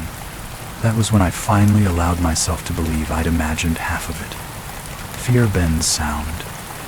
Panic fills silence. Perhaps the thing beneath the floor had been a trick of nerves and sleeplessness, a misfired dream clinging to the edges of waking. A floorboard near the door popped with a natural shift in the wood. I didn't flinch this time. Instead, I crossed to the bed, straightened the blanket, and sat carefully on the edge. The mattress no longer felt warm from below, just soft, familiar, a small sanctuary after the night's strangeness. My breath steadied. Rain pattered gently against the glass, creating a comforting rhythm. I lay back, closed my eyes, let the exhaustion drag me downward like a tide. For several minutes, all I heard was rain. Then, tap. My eyes snapped open. A tiny noise. Soft. Almost accidental. Just one. I held my breath. Silence returned. Probably the house. I told myself. Old beams settling. Just wood, just wood. A few more minutes passed. My heartbeat slowed again. My limbs grew heavy. Another tap, this time farther away, perhaps beneath the far corner of the room. A harmless sound. Really. Ordinary. I forced myself to breathe evenly. A third tap. Then, a fourth. Slow, rhythmic, traveling. My pulse began to race again. No. I whispered into the dark. You're gone. You're gone. The next tap wasn't beneath the floor. It came from the wall behind my head. A single, gentle knock-knuckles brushing plaster. Then another, closer. My chest tightened. A soft voice seeped through the wallboards. Muffled, but unmistakably warm. I didn't go far, Clayne. Another knock followed. I just needed to find a way around us. The second knock was gentler than the first. Almost careful, the way someone knocks when they already know you're inside. Already know you're listening. I already know you have nowhere else to go. The wall at the head of my bed throbbed faintly. Dust loosening from the plaster seams. I just needed to find a way around out. The voice traveled through the wallboards as though the entire house were a hollow throat carrying it. I scrambled off the bed, stumbling backward until my shoulders pressed against the opposite wall. My feet were unsteadied. My breath fluttered like trapped wings. Another knock sounded, not from the wall this time. From the floor beneath the window. Tap, drag, tap, following me. Stop, I whispered, but the word barely carried. The house swallowed it whole. Silence answered. Then the floorboards near the window bowed upward, gently at first. Then with growing insistence, as though something had slipped beneath the joists and was pushing its shoulders upward to stand. I lunged for the door. My fingers wrapped around the handle, cold metal. Real, solid, and I twisted hard. It didn't budge. The lock clicked softly from the other side, as though a calm hand had pressed against the mechanism. "Don't open that," the voice murmured. "You'll miss me." I slammed my shoulder into the door. The wood shuddered but held. Another knock on the wall behind me, closer, more assured. Then, without warning, the wardrobe shook violently, rattling against the floor. Once, twice, a third time, and the left door swung open, slamming into the wall with a wooden crack. The dark inside seemed to pulse. Tap, tap, tap against its back panel. Soft at first, then eagerly faster. Something moved behind the clothes, slow, deliberate shifting, like a body adjusting itself in a cramped space. I backed myself into the very corner of the room, breath tearing shallow and broken. The wardrobe door trembled again. "I liked when you sat on the bed," the voice murmured, but now it came from behind the wardrobe. "You were so close, S." The boards beneath the rug rippled, a long wave running from one end of the room to the other. The whole floor bowed like a giant lung inflating beneath me. I felt the change in the air before I heard the sound. A breath, not mine, not from below this time. From the ceiling, the plaster above my head bulged downward, a shallow swelling like a large hand pressing from the attic space above. Dust sifted onto my shoulders. "Don't look away." That whisper came from just above my ear. I bolted. Not for the door, it was locked. Not for the wardrobe, the thing was behind it. Not for the bed, it would rise beneath me again. There was only one place left, the window. I sprinted toward it, slamming my palms against the sill and wrenching the latch upward. Rain-slicked air burst into the room. Behind me, the floor roared, wood splitting, boards rising, something huge forcing its way upward. I didn't look. I swung my leg over the sill. A hand seized my ankle. Except it wasn't a hand. It was the floor. A plank warped upward, curling like a stiff finger around my skin, splinters biting into flesh. I screamed and kicked, the wood flexing unnaturally, gripping tighter with a strain that made the entire room tremble. "Don't leave that," the voice pleaded, closer now, trembling with something almost like sorrow. You woke me. The wardrobe tipped forward. The bed groaned. The ceiling cracked. The room moved together, every surface bending toward me, converging like ribs closing around a beating heart. I kicked again, harder, slamming my heel into the warped plank with all the force panic could give me. The wood snapped. I tumbled out of the window, crashing onto the wet cobblestones below. Pain shot through my arm as I rolled, rain smearing my vision. The house above me moaned, long, guttural, wounded. I scrambled to my feet, slipping, catching myself, sprinting across the courtyard. Behind me, the attic window snapped open, not by wind, not by age, but by a long, unseen push. The night held its breath. Callum, my name unfurled from the open window, drifting through the rain, soft, longing, almost gentle. You were the only one who ever listened best. Every light in the house flickered. The floorboards inside groaned. Then, the entire building exhaled. A massive, shuddering breath that blew out through the windows, sending droplets scattering like silver dust. I ran, through the courtyard, past the archway, into the narrow road that led toward the empty fields. I didn't stop until the sound of rain drowned everything else. Only then did I dare to look back. The house stood silent, still, motionless.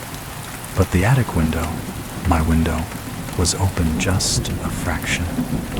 And from that crack, drifting softly into the night, came a tired, hopeful whisper.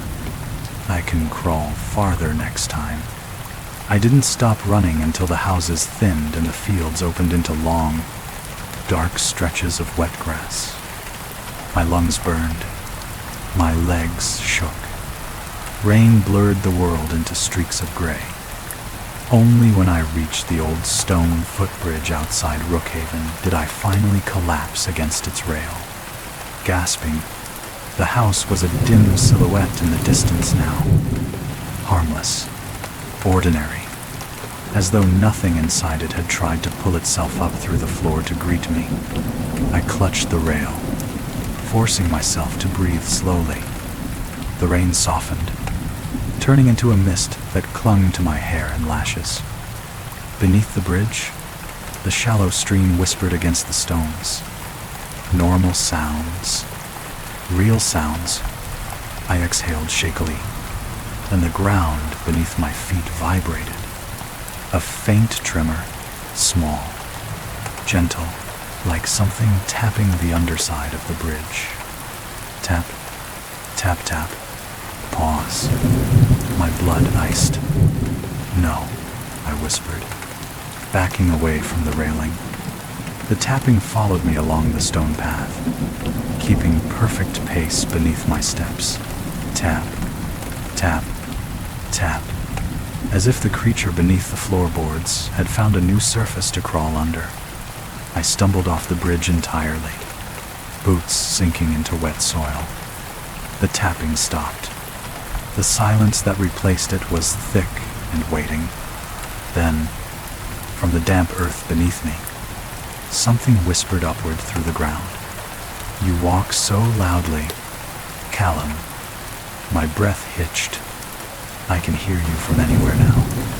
The soil between my boots trembled, a small rise forming, just enough to make the mud shift, as though a fingertip were pressing upward from deep below. I staggered back in terror, and far behind me, in the direction of the house I had escaped, a new sound broke the night.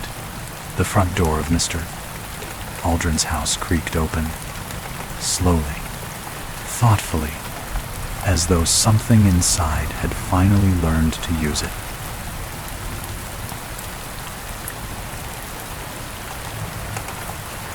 Story 4. the path that wasn't there yesterday. My name is Rowan Hale, and in September of 2022, I spent 2 weeks in Grassmere, a quiet village tucked deep within the Lake District. I'd come for solitude, long walks, muted skies, and the kind of silence that smooths the edges of thought. The cottage I rented sat at the fringe of the woods, where the trees grew tall enough to blot out half the daylight, and the wind moved in slow, thoughtful breaths. Each evening, I walked the same footpath that wound between mossy stones and crooked birches. A familiar ritual, a safe one, until the seventh night. The rain had fallen in thin curtains all afternoon, leaving the forest floor slick and the air smelling of iron-rich soil. When twilight settled, I took my usual route, left at the fallen oak, right at the twin ash trees. But between those ash trees, a new path waited, narrow, perfectly straight, cutting much deeper into the forest than any trail I'd ever seen. I stopped at its mouth, listening. Footsteps, soft, slow, a half-beat behind my own breathing. Too close to be an echo, too far to belong to anyone I could see. At first, I tried to tell myself the footsteps were nothing more than the forest settling after rain, droplets falling from branches, small animals shifting in the undergrowth, the kind of harmless noises every woodland breathes out at dusk. But these weren't scattered or random. They matched a rhythm, my rhythm. I took one slow step backward. The path behind me squelched softly beneath my boot, and from the mouth of the new path, half veiled in mist, came another step, lighter, delayed by half a breath, as though someone were standing just out of sight, listening carefully, copying my movements with patient precision. A chill slipped down my spine. I turned to leave, intending to take the familiar route home. But the woods felt different. Wrong. The air had thickened into a quiet so heavy it seemed to press against my ears. Even the usual rustle of leaves had dulled, as though the trees were holding still. The strange path waited behind me, open, expectant. I forced myself to look back at it. It hadn't been there yesterday. I was sure of it. The ground was too clean, no mud churned by hikers, no roots jutting up as obstacles. The rain should have left puddles along any new clearing, but the soil looked undisturbed, almost groomed, a perfect line drawn through imperfect woods. I listened again. Nothing. No footsteps now, only the faint patter of rain dripping from the canopy. I released the breath I'd been holding and stepped away from the new path. Immediately, a dry twig snapped somewhere behind me. Not in the new path, but behind me, on the familiar one, the path I trusted. I spun quickly. Nothing moved between the trees. No figure, no animal, just the darkening forest watching me breathe. The wind picked up, a thin, reedy exhale threading through the branches. The air tasted colder. I wrapped my coat tighter around myself and continued down the old trail. 5 steps, 10. On the 11th, a soft crunch sounded behind me. Footsteps. Again, a half-beat after mine. I didn't turn around this time. I simply walked faster, boots slapping wet earth, shoulders tight. The footsteps matched me, always a fraction late, always just behind, like a shadow testing the timing of my gait. When I reached the bend near the fallen oak, I finally dared a glance back. My stomach dropped. The new path, the one that wasn't there yesterday, now cut across the forest floor behind me, far closer than it had any right to be, as though the woods had shifted while I wasn't looking. moving the path the way a sleeper rolls over in bed. The trees around it seemed to lean inward, bending just slightly, forming an arch over its entrance, framing it, inviting. A whisper of movement stirred deeper along the dark corridor of that impossible trail, and with it, one soft step, slow, measured, following. The moment that single, measured step echoed from within the new path, the temperature in the forest shifted. Not a breeze, not a chill, something subtler. The air tightened, as if the woods were holding a breath meant for both of us. I backed away slowly. The forest floor crackled under my heel, wet leaves collapsing with a soft squelch. Half a second later, from the new path, crunch, perfectly timed, perfectly delayed. I felt my pulse hammering against my ribs. The forest had grown almost too quiet, the way a room does when someone unseen enters it. Even the distant murmur of rain on the hillside was gone.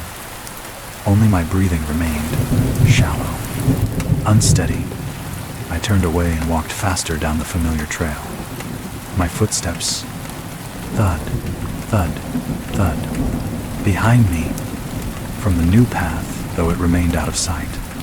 Thud, thud, thud, always the same slight lag.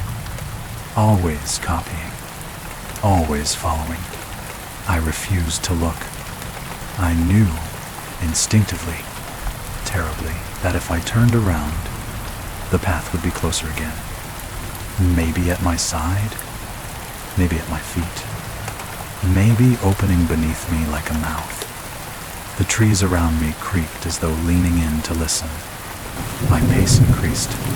The answering footsteps increased. Then the sounds began to change. At first, they were simply heavier. The soft crunch turned to a damp, deliberate press, like a heel sinking deeper into wet earth. Then came the dragging, not constant, intermittent. A faint, wavering scrape between steps, as though whoever followed me was adjusting their gait or learning how to walk. I tried to steady my breath, but it grew louder in my ears, a trembling metronome. Behind me, step, drag, step, drag. The forest floor answered with low groans, branches shifting overhead. I reached the old stone marker where the trail split toward the village. Relief surged through me, the way out was close. But as I stepped past the marker, a sudden rhythmic tapping sounded from the new path. Not footsteps, something tapping the trunks of trees. Tack, tack, tack. Pause. Tack, tack, tack, tack. As if knocking, as if signaling, I froze. The tapping moved through the woods, not erratically, but in a pattern that circled me, wide at first, then narrowing, closing in like a tightening loop. Somewhere ahead, the tapping stopped. A lone step answered. Close. Too close. I turned despite every instinct screaming not to. The new path was there, in front of me, no longer far behind. No longer at the bend near the fallen oak. It now opened directly across the trail I needed to take to return to the village. Its mouth, a tall, dark corridor framed by trees that bowed inward like ribs. A narrow ribbon of mist drifted from its entrance, stretching toward my ankles like a hand feeling for warmth. The forest behind me creaked, a deep, wet groan as unseen weight shifted through the soil. Then, from that impossible path, I heard it again, a footstep, slow, dragging slightly, perfectly copying the way I had stumbled a moment earlier. Another step, a little closer, and then breathing. Not human breathing, something thinner, stretched, trying too hard to imitate the sound of lungs. Inhale, pause, Exhale, too long, too controlled, as if the path itself were inhaling on my behalf. A low murmur followed, so faint it could have been mistaken for wind slipping between branches. Don't walk away yet. My legs trembled. The path whispered again, the forest leaning with it. You haven't even stepped inside. The trees lining the new path seemed to lean closer as if straining to hear my next breath. Their trunks curved subtly inward, forming an archway that hadn't existed seconds before. I watched as a thin veil of mist drifted deeper into the dark corridor, disappearing into a darkness far too deep for the hour. I didn't want to move. Not forward. Not backward. Not anywhere. But the forest demanded a choice. Behind me, the familiar trail felt wrong now. Too narrow. Too quiet. Too watchful. The bushes rustled with no wind to stir them. And somewhere in that thicket behind my left shoulder, I heard a faint tap on bark. Just once. Testing. I swallowed. Throat tight. Who's there? The new path answered for me. A soft step. Just inside its entrance. The kind of step someone makes when they're shifting weight from one foot to the other. Preparing themselves. Deciding whether to come closer. The breath came next. A slow inhale. Almost careful. Almost shy. The sound traveled up the path and into the clearing, wrapping itself around the back of my neck. Cold at first, then warm, like fingers adjusting to the temperature of my skin. That was when I realized the path wasn't waiting for me to enter. It was waiting for me to turn my back to it. I eased one foot backward, inch by inch. Leaves crackled beneath my heel. A step answered, not from where I had stepped, but from where I would have stepped had I been walking the new path.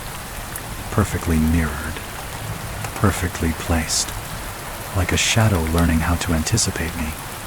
This time, though, the footfall wasn't delayed. It struck the earth at the exact same moment my weight shifted. I froze mid-breath. So did it. The forest hovered in silence for several pounding heartbeats. Then, softly, almost eagerly, the voice slid down the length of the new path.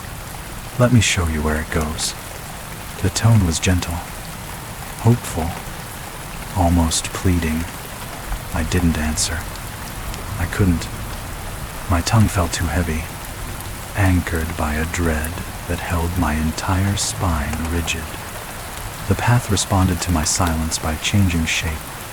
Literally, the trees on either side pulled back a fraction, just enough that the entrance widened by an arm span. The ground beneath the mist shifted, forming a slight downward slope I hadn't noticed before. An invitation, a direction, a promise. Then something moved in the darkness beyond the first bend. Not a figure, a shape. Tall, narrow, with a bend in the middle like an unfinished thought. It leaned forward, its form contorting into something resembling the start of a step. But it didn't step. It waited. It wanted me to take the first one.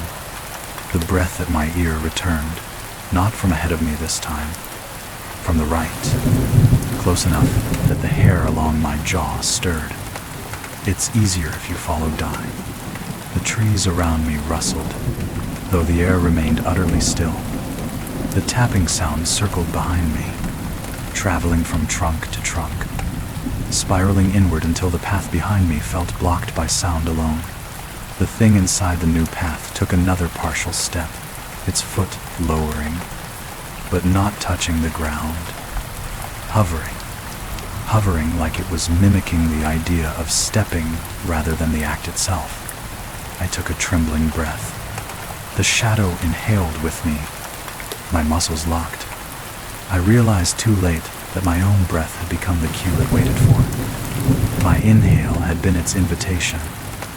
My exhale, slow, terrified, drifted forward like an offering.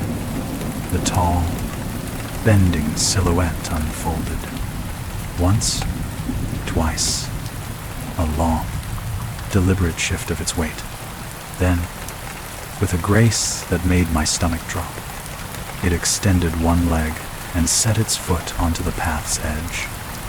It stepped toward me, not fast, not lunging, just closing the distance with the certainty of something that had already walked this route many times. I stumbled backward. Leaves snapped beneath me. The familiar trail behind my heels suddenly seemed much farther away. The path thing tilted its head, slowly, smoothly, as if studying the panic in my stance. "Don't be frightened," it whispered, voice low and coaxing. The woods creaked in unison with its words. "You already know the way, Ralph." It took another step, and the forest moved with it. The forest shifted around me in a way that felt almost imperceptible, a quiet tightening, a subtle leaning of branches, a collective inhale of trunks and roots. The path's silhouette paused mid-step, as if testing my reaction. Listening to the beat of my fear, I backed up until my shoulder brushed the old stone marker. Solid, cold, real. A small anchor in a place that was rapidly forgetting how to behave like itself. The creature in the new path tilted its long head again. Not threateningly, more like a dog hearing a distant whistle. Its limbs hung at odd angles. Too long to be human, but too familiar to be anything else. It lingered there, waiting for me to either run or collapse. Instead, something strange happened. The forest breathed out. A long, soft sigh passed through the trees, and the pressure in the air eased. The mist around the new path thinned. The crooked branches straightened.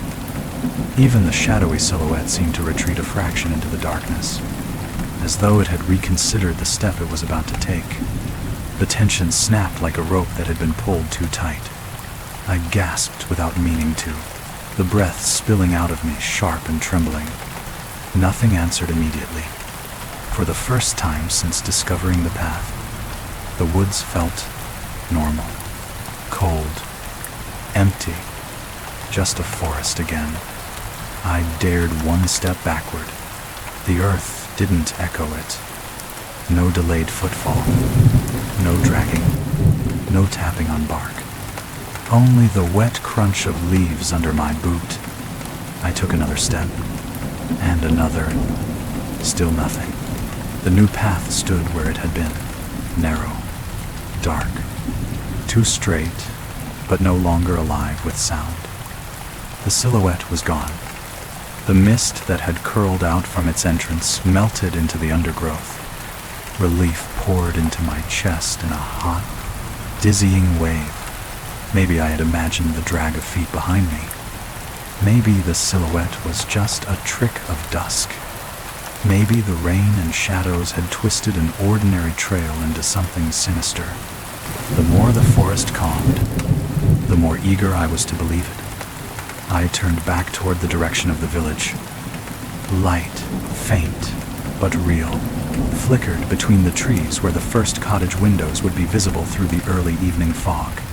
I exhaled shakily and ran a hand along the stone marker beside me. It felt steady, anchored, a reminder that human paths existed, human maps, human rules. And whatever that other path was, it didn't belong to my world. The woods rustled gently, returning to their natural chorus, water dripping from leaves, distant wind brushing through high branches, the soft chitter of some small nocturnal creature just waking. I allowed myself to breathe properly again, deep, steady, human. A faint confidence returned to my steps as I put distance between myself and the newly appeared trail. My boots found the familiar bend in the footpath. the mossy stones, the comfortable dips and rises of a route I'd walked a dozen times before. When I reached the fallen oak, my usual landmark, I stopped. Not from fear, from confusion. The tree wasn't lying where it should have been. Instead, it stood upright, perfectly upright, as if it had never fallen in the first place. A prickle of cold crept up my spine. My breath faltered. I turned slowly in a full circle. Everything was off. The path behind me had shifted several inches to the left. The ash trees no longer leaned the same way. A cluster of rocks I was certain had always been near the stream now lined the opposite edge of the trail, as though the forest had quietly rearranged itself while I'd been looking away. My heartbeat quickened. "No," I murmured. "I walked this way. I know I did." I took a step back, only one, and the undergrowth rustled softly, almost in response. The forest's new arrangement aligned itself perfectly with the opening to the strange path behind me. Every tree, every stone, every bend, forming a corridor, as though the forest hadn't released me at all. It had only repositioned itself, preparing. Then, from very far behind me, deep inside the impossible path, I heard a breath. Just one, sharp, cold, like someone waking suddenly from a long sleep. That single breath cold, startled, awakening shivered down the entire length of the forest. Leaves trembled, though the air was still. The moss under my boots seemed to shrink from the sound. Even my own breath stuttered, trying instinctively to match the rhythm of whatever was stirring inside that impossible path. I didn't turn around. Every instinct screamed not to. Turning would acknowledge it. Turning would invite it. But the forest had already begun to pivot. The trees nearest the strange path leaned inward, forming a tight funnel. Those along the familiar trail subtly adjusted themselves, trunks twisting just enough to create the illusion of direction. The entire woodland seemed to pulse with a single intent: guide me back, or herd me, or claim me. Another breath followed, this time closer. Something in the path had begun to move. I forced myself to step forward into the reorganized forest, even though nothing about it felt true anymore. My feet knew these stones, this soil, this slope, yet the angles were wrong. The distances stretched or shortened as if the woods had redrawn themselves with casual cruelty. The wind rose suddenly, not from above, from behind me, as though something enormous had inhaled and the space around me contracted in response. I started to run. Branches scraped my coat, low humming with friction. The ground pitched under my steps, like a living thing rolling subtly to encourage a certain direction. My boots slid on wet leaves, but I pushed forward, heart hammering in my ears. A sound followed, not footsteps. Something smoother, a gliding, a long, quiet glide that skimmed the forest floor without lifting debris, as though the creature didn't quite weigh enough to disturb anything it claimed to walk upon. The gliding grew faster, then broke into steps, heavy, deliberate steps, matching mine, becoming mine. The trees flickered past as I sprinted through the shifting woodland. The familiar trail dissolved, replaced by faint impressions of where it should have been. The forest resisted me, tugging me subtly sideways, nudging me toward the mouth of the impossible path with small shifts in the ground. I fought it, hard. I barreled through brambles, tearing my sleeves. I stumbled over roots. I bruised my knee on a fallen stone. None of it mattered. I pushed forward toward the distant glimmer of cottage lights through the trees. Behind me, the creature stepped again. This time, the sound wasn't delayed. It was simultaneous. Step, step, my pace. Exactly. It wasn't following anymore. It was synchronizing. I burst into a small clearing, the last one before the village boundary, and stopped for breath, chest heaving. The forest ahead was thinner, the path more familiar, the world recognizable again. But behind me, the woods leaned. Every tree along the clearing's edge bowed inward, the canopy forming a dark curve overhead. A silhouette stood where the impossible path should have been, though now there was no clear trail, only shifting trunks parting around it. Tall, bent, limbs too long, neck angled as though listening to my heartbeat through the air. Its head tilted further, then further, until it was almost upside down, observing me in total, unnatural stillness. I took one step back. It mirrored me instantly. Step, step, not following, matching, learning. The creature inhaled, a deep, trembling breath that seemed to draw the shape of the forest inward with it. Leaves rustled, branches dipped, the world shrank. Don't leave the path. It whispered, its voice carrying from everywhere and nowhere, shaped by the forest itself. I turned and ran. This time, the forest let me. Branches snapped out of my way. The ground steadied. The trees thinned. The earth beneath my boots felt like earth again, solid, sane. The gliding behind me vanished. Silence. No footsteps. No breath. No whisper. I didn't dare slow down. Only when I reached the stone wall marking the village boundary did I risk a glance back. The forest stood completely still, utterly ordinary. Every tree rooted as it should be.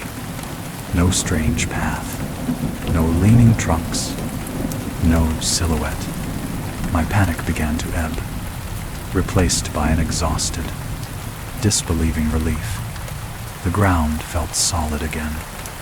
The air smelled of chimney smoke. A dog barked somewhere in Grassmere. All the human sounds of night returned. I exhaled shakily. Then the wind shifted. A faint exhale brushed the back of my neck. I spun around. The forest remained still, except for one tree near the boundary. Its trunk bent ever so slightly, as though bowing with the momentum of something that had just stepped out from behind it. No creature stood there. No silhouette waited. But the mud at the base of the trunk showed a single, unmistakable footprint. My own. And just beneath it, pressed lightly into the soil as though laid there with great care, was a second print, longer, narrower, matching my stride perfectly. A quiet whisper drifted through the branches. You walk exactly like I do now. I backed away from the paired footprints, my breath hitching in my throat. The forest remained still, but an unease radiated from it, like a held breath waiting for a cue. A memory whispered through my mind, the rhythm of footsteps behind me, always half a beat late, until they weren't. Now, the silence felt like the moment between a question and its answer. A thin curl of mist drifted from the tree line, rolling low across the ground. It wrapped around my ankles with the softness of someone brushing past my legs in a narrow hallway. I stumbled onto the village road, boots striking gravel, desperate to reach the safety of lamplight and stone. But the mist followed. Only a little. Only enough to remind me it knew the way. I hurried past the first cottage, then the second. The windows glowed warm, golden, blissfully mundane. I reached my rented cottage and fumbled with the key, hands shaking. When the door finally swung open, I collapsed inside and shut it firmly, twisting the deadbolt. The world went quiet. I listened, counted seconds, waited for the sound of footsteps that shouldn't exist on cobblestone. Nothing. A trembling laugh escaped me, thin and exhausted. The cottage felt safe, thick walls, low ceilings, old beams. Human-made, human-kept. I moved to the window, just to be sure. The forest stood still at the far edge of the village, trees lost in the blue haze of evening. No footsteps, no figure, no impossible path. I let my forehead rest against the glass. Just breathe, I told myself. But then, in the reflection of the window, behind my shoulder, a second reflection appeared. Tall, bent, head tilted too far to one side. Not standing in the cottage, standing outside, behind the closed door. Its posture matched mine perfectly, and as the room seemed to tilt with sudden, sickening recognition, the reflection leaned in closer to me, its mouth moving first. My own reflection's lips parted a heartbeat later, trying, failing, desperately struggling to keep up. Then the creature's reflection whispered, "You're walking too far ahead. Slow down. Let me catch up."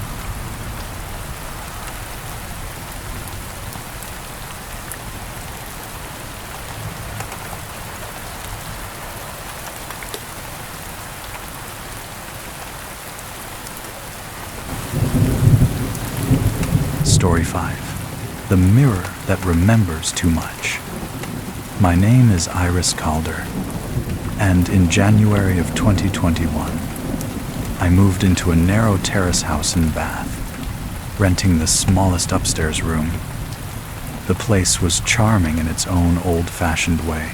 Crooked floors, soft yellow walls, and a bathroom with a tall, oval mirror that had clearly been there far longer than any tenant. The landlord, Mrs. Penmarsh, told me the mirror was part of the house, as though it were a structural beam or a load-bearing wall. I didn't think much of it then.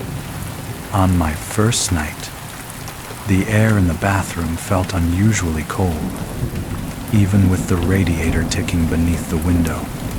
The mirror held a faint sheen of condensation, though I hadn't used the shower, and the rest of the room was bone dry. When I passed a hand near the surface, the fog thinned, revealing my reflection, pale and tired from the move. I turned to leave. Behind me, the mirror fogged again. This time, the pattern of condensation wasn't random. It spread upward slowly, as though something behind the glass were exhaling.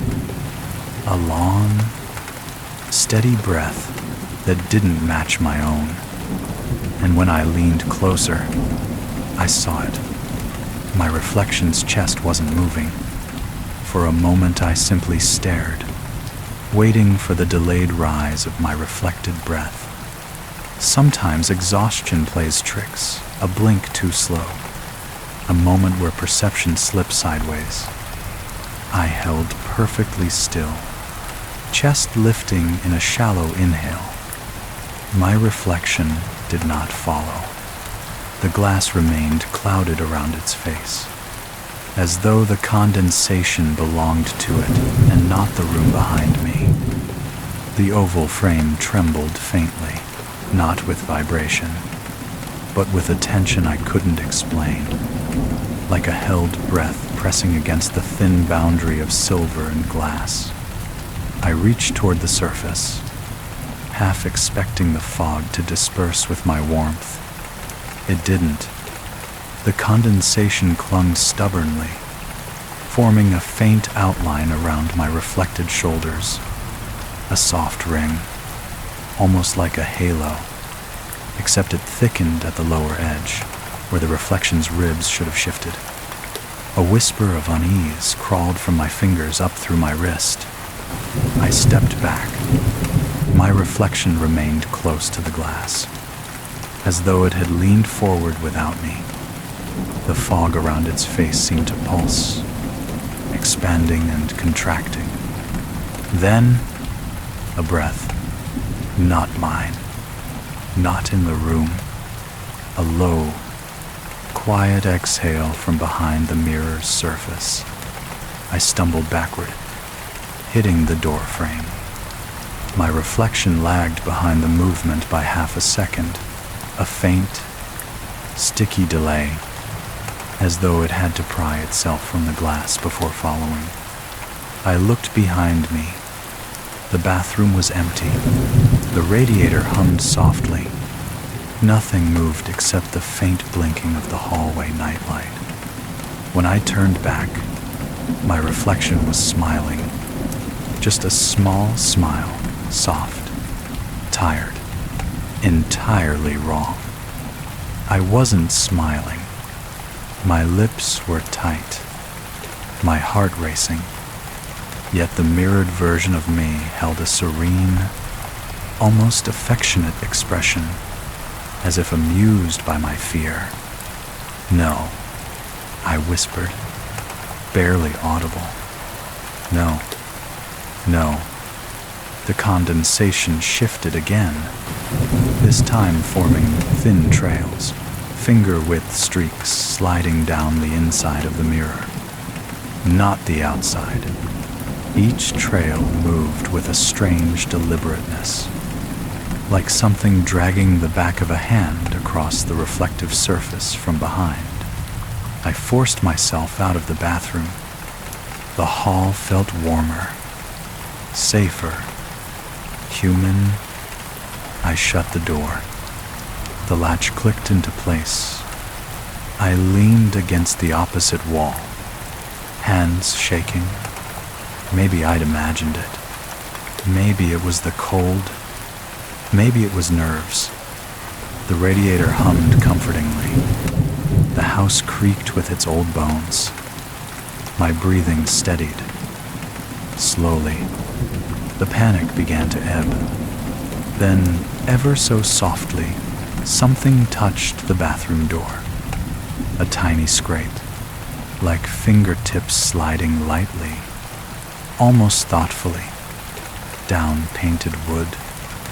Then again, scrape, pause, scrape, scrape, as though reminding me it knew exactly where I was standing.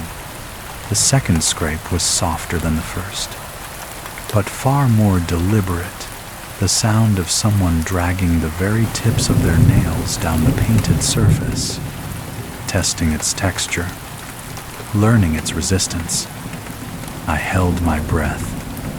The hallway light flickered, just once, just a small dimming, but enough to make the shadows shift in the corners of the corridor, as though the house were bracing for something.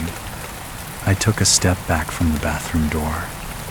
It answered with a third scrape, this one lower, near the base of the door, as if something inside the bathroom had crouched. My pulse hammered so hard I felt it in my throat. My hands hovered near the doorknob, not to open it, but to ensure nothing turned it from the other side. For a moment, the house settled into silence again. Then I heard the mirror, not glass breaking, not anything violent. A gentle tap, tap, tap, as though fingertips pressed against the mirror's surface from behind, tapping the silver layer like someone politely knocking on a window pane. 3 taps. A pause. 2 more. Tap, tap, tap. Tap, tap. A pattern. A call. A request. My reflection shouldn't have been able to move. but the image of me on the other side of the mirror felt awake. I pressed a hand against my chest, trying to steady my breathing. My skin felt chilled, as if the mirror had stolen warmth from the hallway too. The tapping continued, then it sped up. Tap, tap, tap, tap, tap. Tap, tap, tap, tap, tap. Frantic. Urgent. Like fingers trying to break through. I stumbled backward until I hit the opposite wall. Breath tightening. The whole door seemed to pulse with the sound now. Tap, tap, tap. Tap, tap. Tap, tap, tap, tap.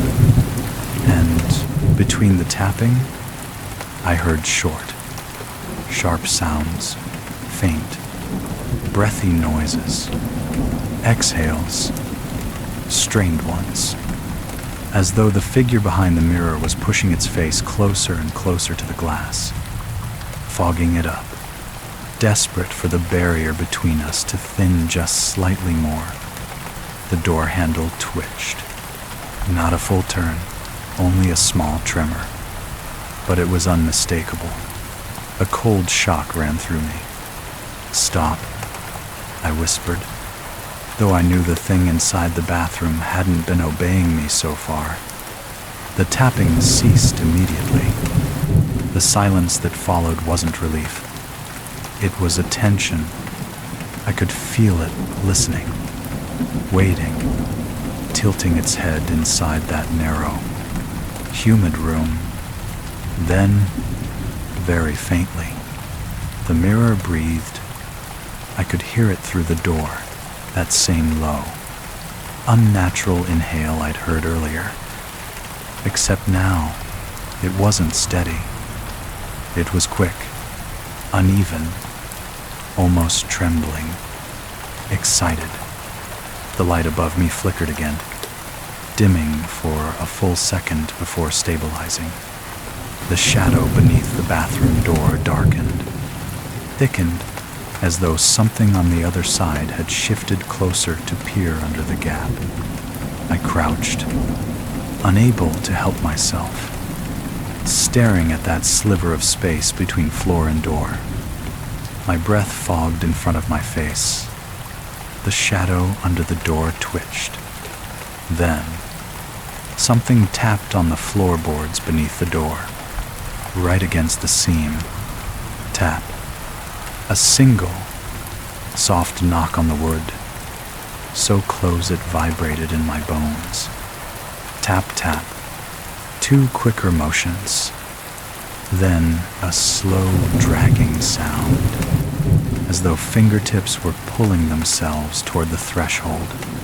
The bathroom door trembled in its frame. My own reflection was no longer trapped inside that mirror. It was crawling toward the door, and the scrape that followed wasn't nails on wood. It was knuckles, trying the grain, testing how thick the barrier was. Then the voice slipped under the door frame, quiet, warm, impossibly familiar. "Let me see the rest of your face." The voice was wrong in every possible way, too close, too calm, too intimately shaped around the exact curve of my own tone. It didn't sound like someone speaking through the door. It sounded like someone speaking from the door.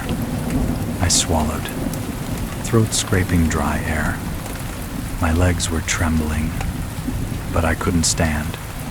Something in the voice pinned me there on the hallway floor.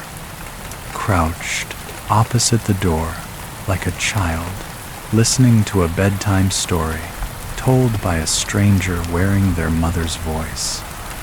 "Iris," it murmured, the syllables soft as breath on glass. "Don't turn away." Hearing my name nearly broke me. The thing behind the mirror had never spoken it aloud. I had never offered it. Yet it shaped it perfectly, too perfectly, as though it had practiced quietly behind the glass every time I'd stood, brushing my teeth or washing my hands. The bathroom door bulged inward, just slightly, just enough to show the wood wasn't resisting anymore.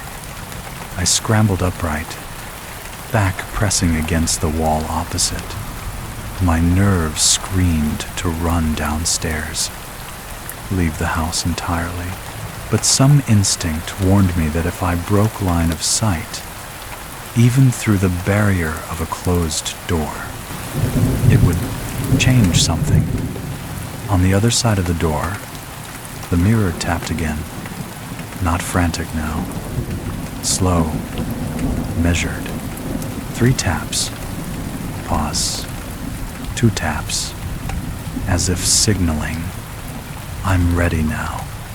Then, very quietly, you forgot what you looked like before you came here. My stomach tightened. What do you mean? I whispered, even though I didn't want an answer.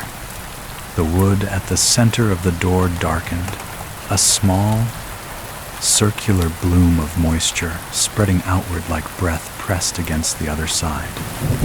Except no one was breathing in the bathroom. No air vents, no steam, no heat. Only the mirror. The condensation mark grew, shaping itself into the vague outline of a forehead, then cheekbones, then the suggestion of a mouth pressed far too close to the glass surface, as if the figure inside were leaning hard into the mirror, straining against the boundary. Something shifted just behind the doorframe, a soft shuffle of weight, gentle but deliberate. The doorknob turned a fraction of an inch. I gasped and pressed both my palms to the wall beside me, bracing myself. The knob turned again, slow, testing, learning how locks worked. No, I choked out. Don't. The doorknob stopped instantly. Silence bloomed.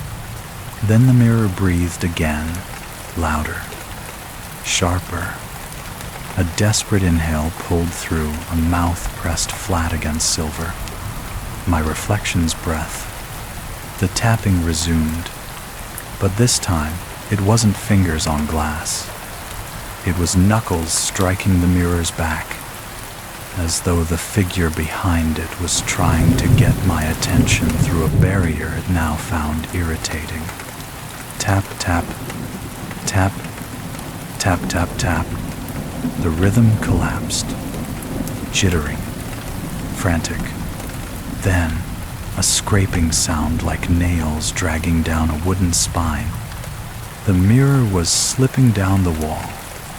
Scrape, scrape, slide. I froze, horror locking my limbs. It wasn't falling. It was lowering, as though something inside were dragging it downward to align perfectly with my height on the other side of the door. The doorframe vibrated. The knob jiggled. Then a long, subtle push pressed against the wood, not enough to open it, but enough to let me know it would try again. Don't hide your face, Iris. My blood went cold. You remember me? The voice whispered gently, with affection that made my skin crawl. Even if you think you don't, friend. The door flexed, wood bending inward like a bow drawn back by invisible hands. A crack appeared near the top hinge. Then the voice, closer than ever, spoke right at the seam of the door. Every syllable shaped like my own voice pressed against my ear.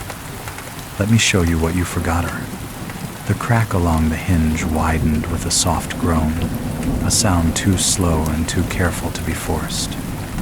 Whatever pressed against the door wasn't trying to break through in violence. It was easing its way in, coaxing wood the way warm hands soften wax. My breath came shallow and sharp. I backed down the hallway, step by trembling step, never looking away from the door. Then, without warning, the pressure stopped. The hinge relaxed. The knob went still. The wood regained its natural curve. The bathroom fell utterly silent, as though nothing had ever touched it. I waited, frozen, breath stuttering.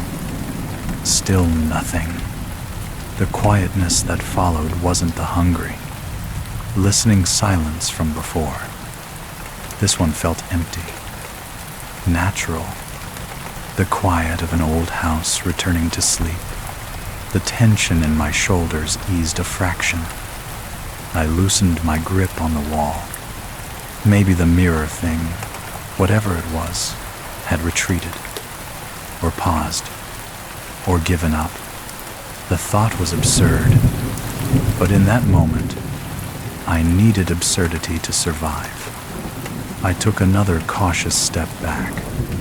When nothing responded, I exhaled, slowly, deliberately, letting the air push out of my lungs in a trembling sigh. The house did not echo it. For the first time since the mirror fogged, my breath belonged only to me. The relief that followed came like warmth spreading through frozen limbs. I nearly sagged to the floor, half laughing at the wildness of the last minutes. My pulse still raced, but the edge of panic dulled. I could think again. I needed to get out of the house. I needed light. People. Anything grounded in the real world. I reached for my coat on the hallway hook, and the bathroom light flicked on. Bright. Warm. Ordinary. The door stayed closed. No shadow beneath it. No breath against the wood. Just a soft hum of electricity and steady illumination.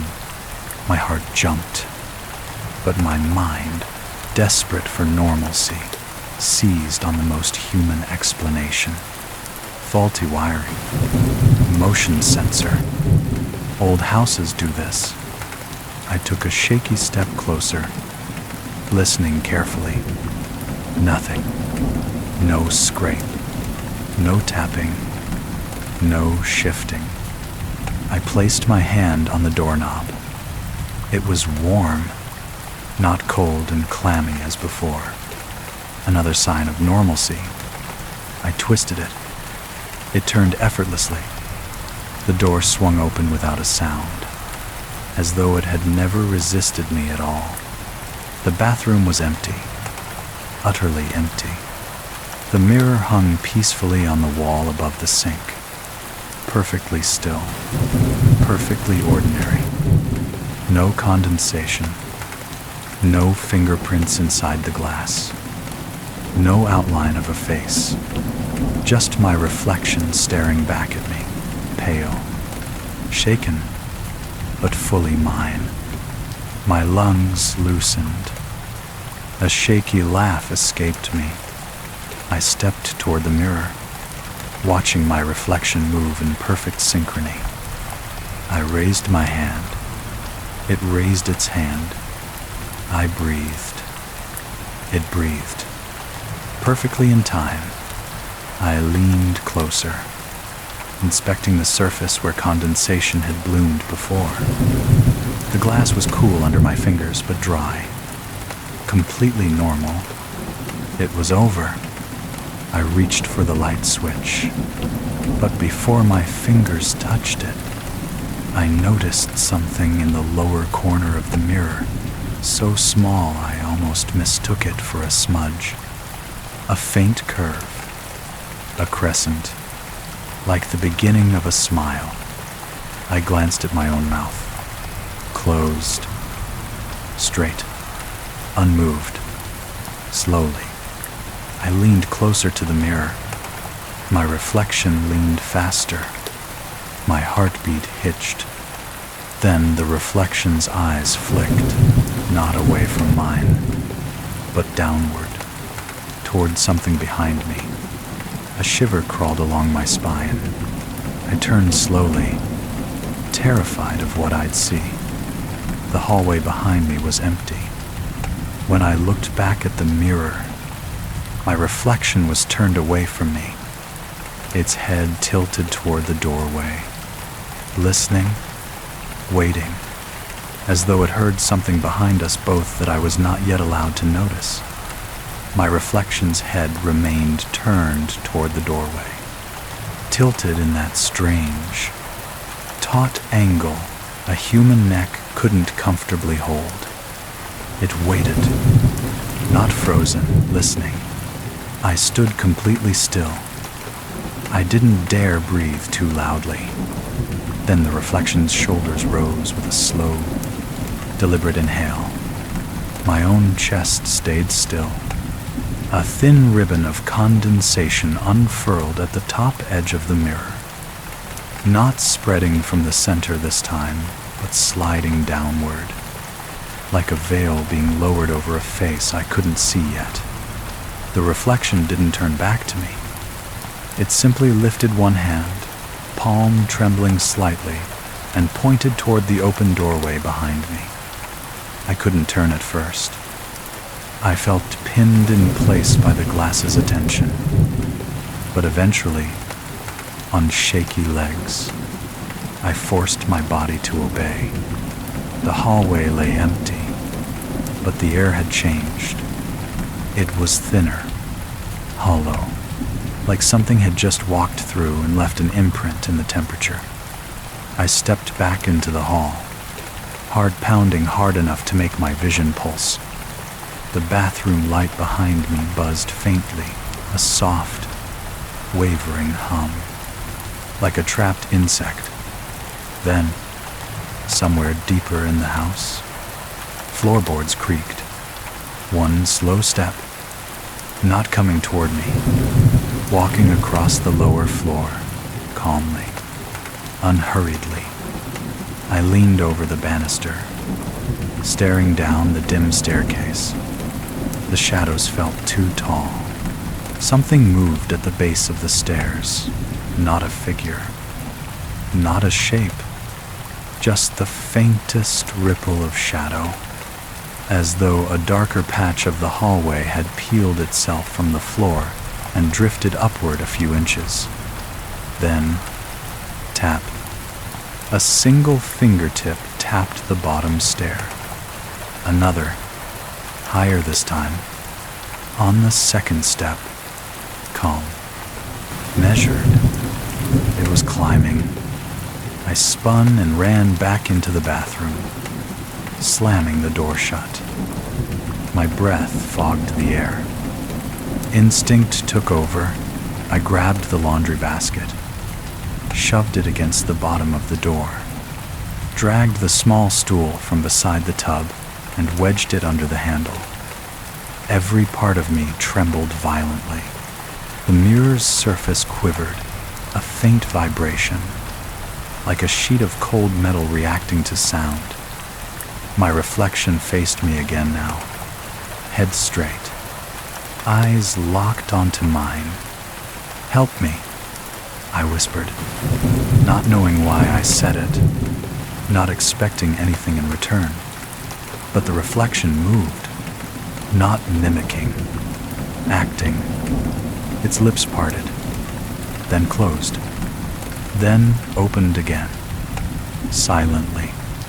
It was trying to speak, but instead of sound, condensation blossomed across the mirror in frantic bursts, pulses of fog that almost looked like it was breathing too fast, or panicking. Behind me, the bathroom door creaked.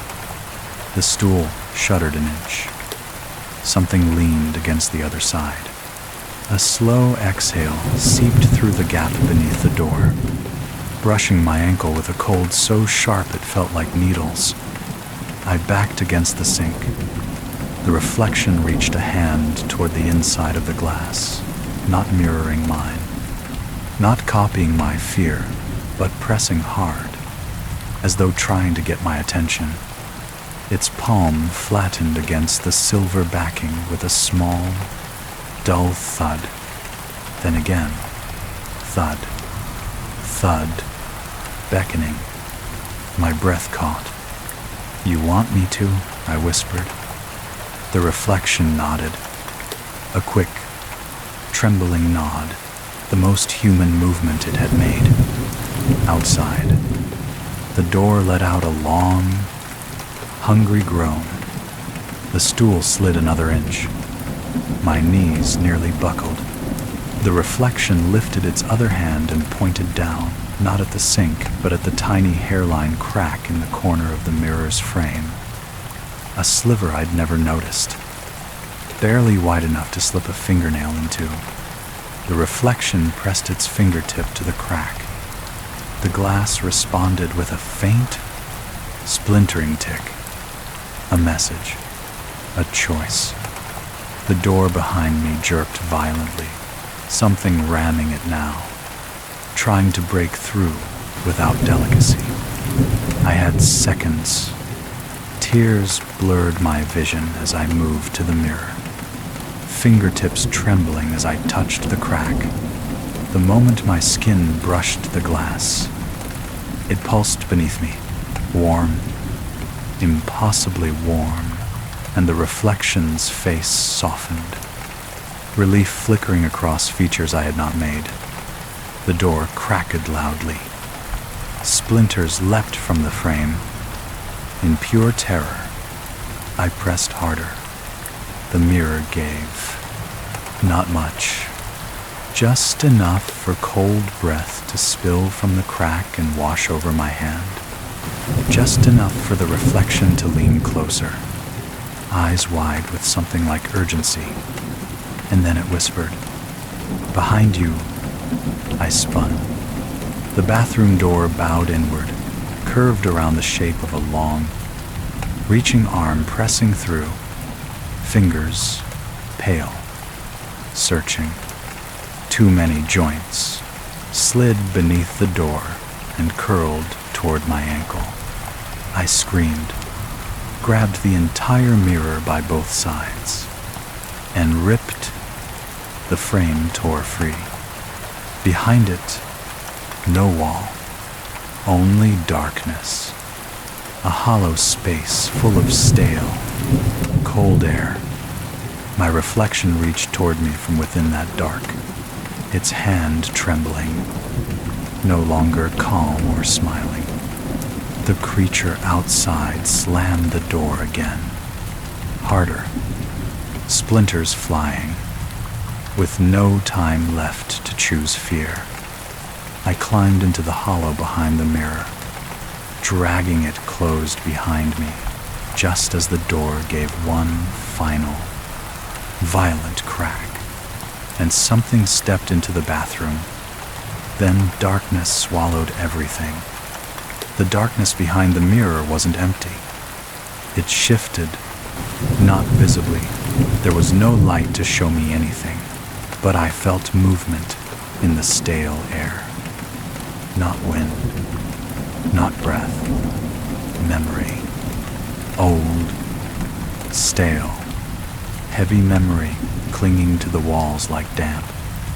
I crawled forward, fingers brushing cold plaster, knees scraping along what felt like a narrow passage carved out long before the mirror had been hung. I couldn't bring the frame with me. It sealed itself the moment I slipped through, as though pulled shut by unseen hands. Behind the wall, the world was muffled, yet painfully clear.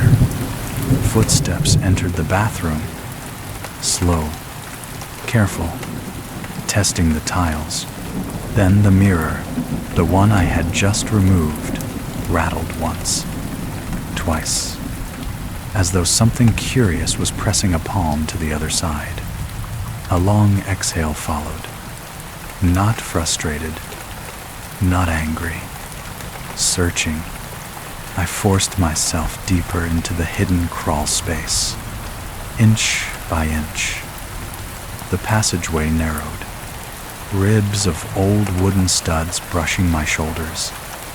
The smell changed, too, from cold air to something faintly sweet, like old perfume soaked into paper. Then my hand touched something smooth, flat, a surface. I reached along it, fingertips encountering dozens of small indentations. No, not indentations, fingerprints, pressed from the inside of the wall outward. Some small, some large, some unmistakably mine. My throat tightened. I crawled faster, desperate for a turn, an exit, anything but this suffocating tunnel. The walls seemed to tighten the farther I went.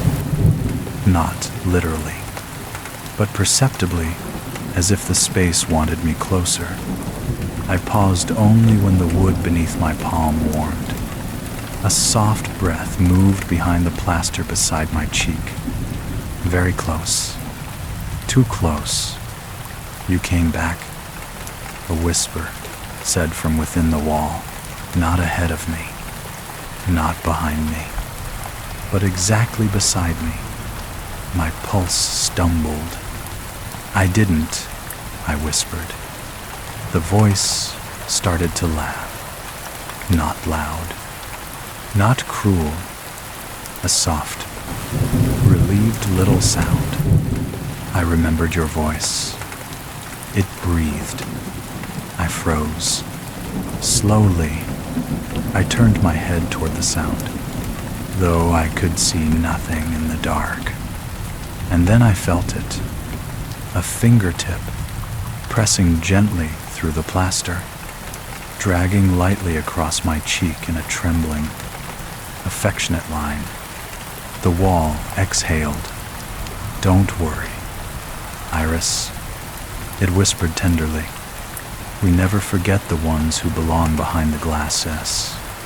And now, listener, if you're still here, still awake, still breathing in the quiet between these stories, thank you for wandering with me through the dark tonight. Some say the things we meet in the shadows follow us only in memory. Others say they follow us home. Whether that's true or not, I hope your room feels the same as when you pressed play. I hope the air behind you is still, and I hope nothing whispers your name. When the lights finally go out, rest well, sleep deeply, and if the night grows strange, just remember, you can always return here. Good night, and until the next story,